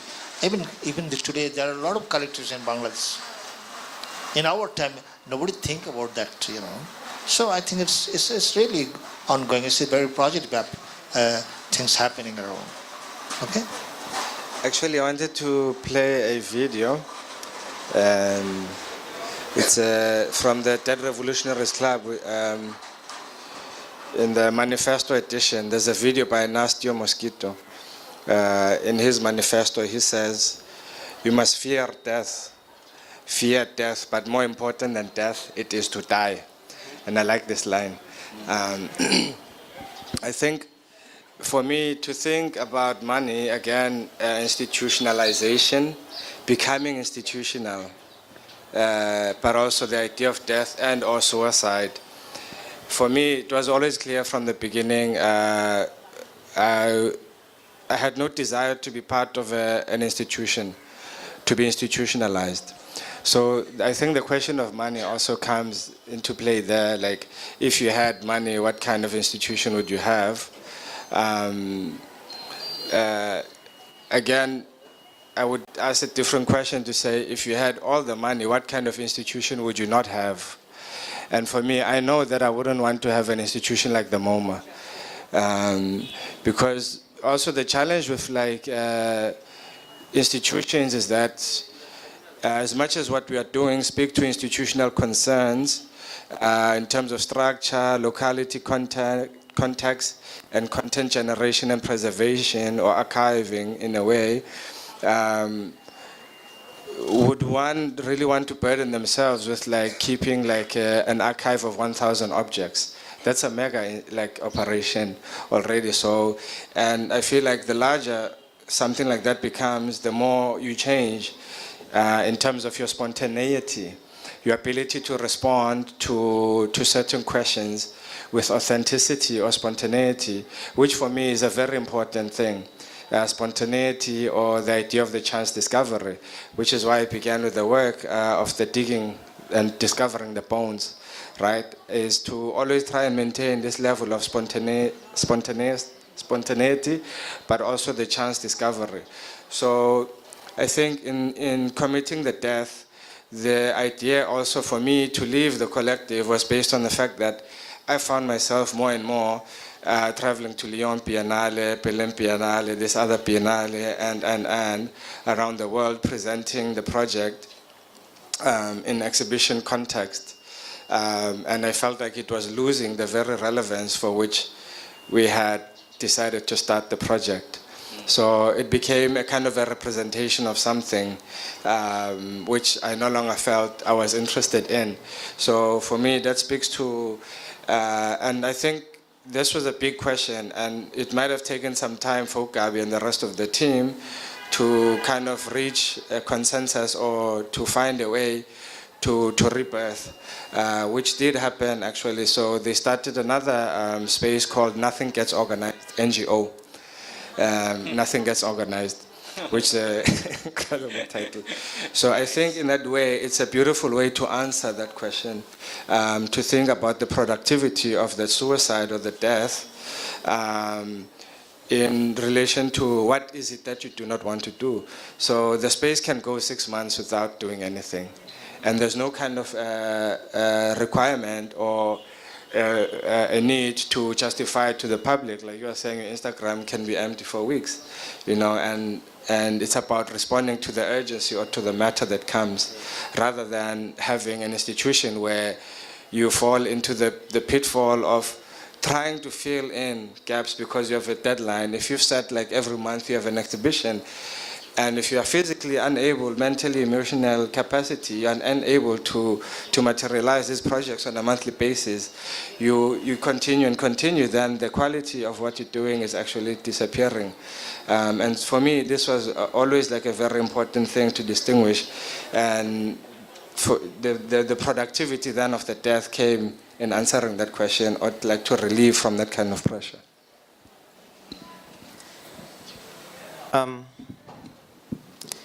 In 2014, and Invisible Borders, the project, had a huge blow. We tried to do something that is almost impossible, and it's that notion of, seeking your impossible self. So we decided to travel from Lagos to Sarajevo by road, 4.5 months. We completed it though. However, by the time we got to Amsterdam, almost half of the team have left, and that was disastrous. Threatened the project, threatened the whole notion of collectivity. It was one of those instances where the subjectivity or the subjective is weaponized, or was weaponized against the collective. And fast forward to now, in hindsight, I realized that what was happening was that we didn't understand very much how to process all of that experience within that context of the collective. We had come with this, idealized idea of the collective, the kumbaya. And when you put people together in a van who don't know each other, and then they travel, and then you realize that you are always thinking of the outside border. But meanwhile, people have those borders inside. People come with their predefined self, and then you put it on the road, full of so much inconsistency, spontaneity, like you said, all these things that you don't know. And people are afraid of that precariousness. So they wall in, they resort to self-preservation. And of course, it's self-defense, because when you self-defense, then you become a weapon. And all of that, it was the first time for me. It threatened my whole idea and principle of, I'm talking about collectivity all the time and everything. And I think that's the closest, besides, of course, Duff. That's the closest to a sort of like rupture for me in Invisible Borders. It took a long time for me to process all of that. But after many years, some of these artists who took part in that trip are also coming back and validating the space. As recent as Bamako, one of the artists walked in and said, "This is beautiful." It was the same artist 5 years ago who tried to really actively endanger the project. So after many years, I realized that what is happening is that, the idea has, stood the test of time. And I understand the process better. And I understand that it is not so much about people trying to be at the end of the day, it comes down to when you are reacting to something, do you still keep the bigger picture in mind? And oftentimes it's not easy. And so Invisible Borders today now is also incorporating, has really absorbed all those thistles of inconsistencies. We don't shy away from it, we deal with it. We know that that is the content of that African unity. You know, people talk about African unity, say, what's the content of it? How can you talk about unity in such a complex space? And how can you talk about being together without friction? I think this is the understanding we have now. And so far, I mean, we have here Innocent, who's behind there, a project manager, and you have Kay, who's a writer. They came in Innocent 2016, Kay 2018. There's Delphine right here now who is traveling with us for the first time. They're all testimonies to how, you know, despite all the whole friction, still there is something about the project that continues, and sometimes it needs time. So the work for us now is no longer that moment anymore. In my mind, I'm telling myself that sometimes it will now take 2 or 3 years to process. So now we are shifting from, in that whole idea of ephemerality, not focusing on outcomes, but process. We are shifting more now to the participants being the work. And this is what 2014, between 2014 and now, have sort of like shown me. And I am much more sort of like grounded in that notion that these things will happen, but eventually, actually that's the road to that so-called unity and collectivity that we're talking about. So yeah, that's it. And I say, talking about, you know, what the younger generation can learn or the younger practitioners can learn, this is what I constantly tell them. Look, this will happen. No one can say where the line is, you know. But to say that it's going to be a kumbaya situation, everybody, it's like not risking it. But no one is saying it's going to be successful.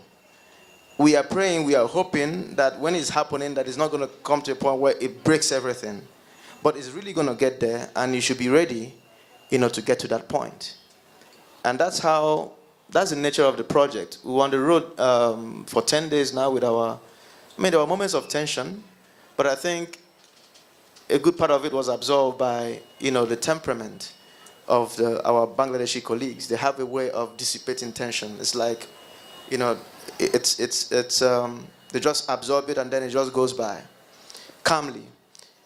And it's so interesting. So you have all this, after 10 years, body language, people coming together, and one little thing can just rupture everything.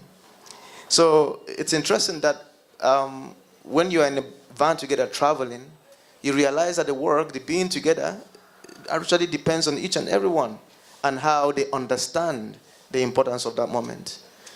So yeah. One of the questions I kept getting asked while I was here was, hey, Papaya, are you dead yet? Is that still a thing? Or, whoa, you're dying. Why don't you give it to the younger generations? So we don't use, I don't use that term death or dying. I think the eventual end of certain things is natural, right? And it's actually unnatural for things to self-perpetuate. And in biology, that's called cancer. So we don't want to become cancerous and take over our hosts. And for the younger generations, we actually try to get them to write or represent Papaya. But these are people now working with us who were born in the 90s, 92, 97. They're scared. They're scared to make mistakes representing this 20-year history. So I think it's only natural not to haphazardly just give this burden to a generation that might not be prepared for it. But that said, I think there's been some really successful transitions among independent artist-run spaces in the Philippines who've functioned as kind of more institutions, and there's been several generations of practitioners. But unfortunately, I don't think Papaya is like this, and I think it's a bit more refreshing for us to be like this. And I think it's only also natural that I think it's a duty, privilege and a duty for artists to be able to talk about what no one else is talking about, and that's giving space. By closing Papaya, we are giving space to other things. Good. I think there was one last question. Just a comment to add, actually, because in Bangladesh, in art practice, in all forms, it's about collectivity and rupture and death. And also collective spirit, if you visualize the way we work, sometimes it looks like landslides, sometimes it looks like river erosion. Like, you know, it starts like this and then it actually slides down like this. So how you were saying, like, you know, sometimes for young members of a collective, fund or money never matters. But at the same time, I guess, and also, like, you know, I think we have in our practice and a very like interesting notion of death and anti-institutionalism. So the collective spirit here, we start to be together as a movement, better say, all the time, and then for money, and also the way we accommodate art in our collective, it becomes like a spiral in water. Yeah, just I wanted to add it because I think whatever you were saying, everything is very reflective in the context of our countries. Yeah, thank you. Thank you for your comment. And I think we're a little bit over time. So unless there's any real pressing question that really needs to manifest itself, which doesn't seem to be the case, then I'd like to thank everyone for this session. And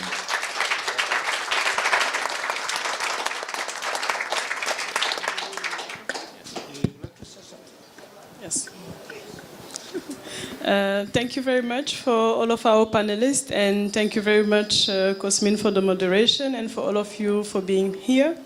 We will have later starting at 3. The open forum, as we did yesterday at the end of the day. And today we're going to do this open forum together with John Tain, Cosmin again, and Mustafa Zaman. So you invited here at 3 p.m. And for those who were not here yesterday, the open forum is a space to have a broader discussion on the different ideas that emerged during the whole day. Today we only had one panel, but yesterday we had 2 different panels, and we invite the public to join the discussion just so it's not the panelists only talking, but we really want it to be an exchange. Thank you very much, and have a great lunch. Bye.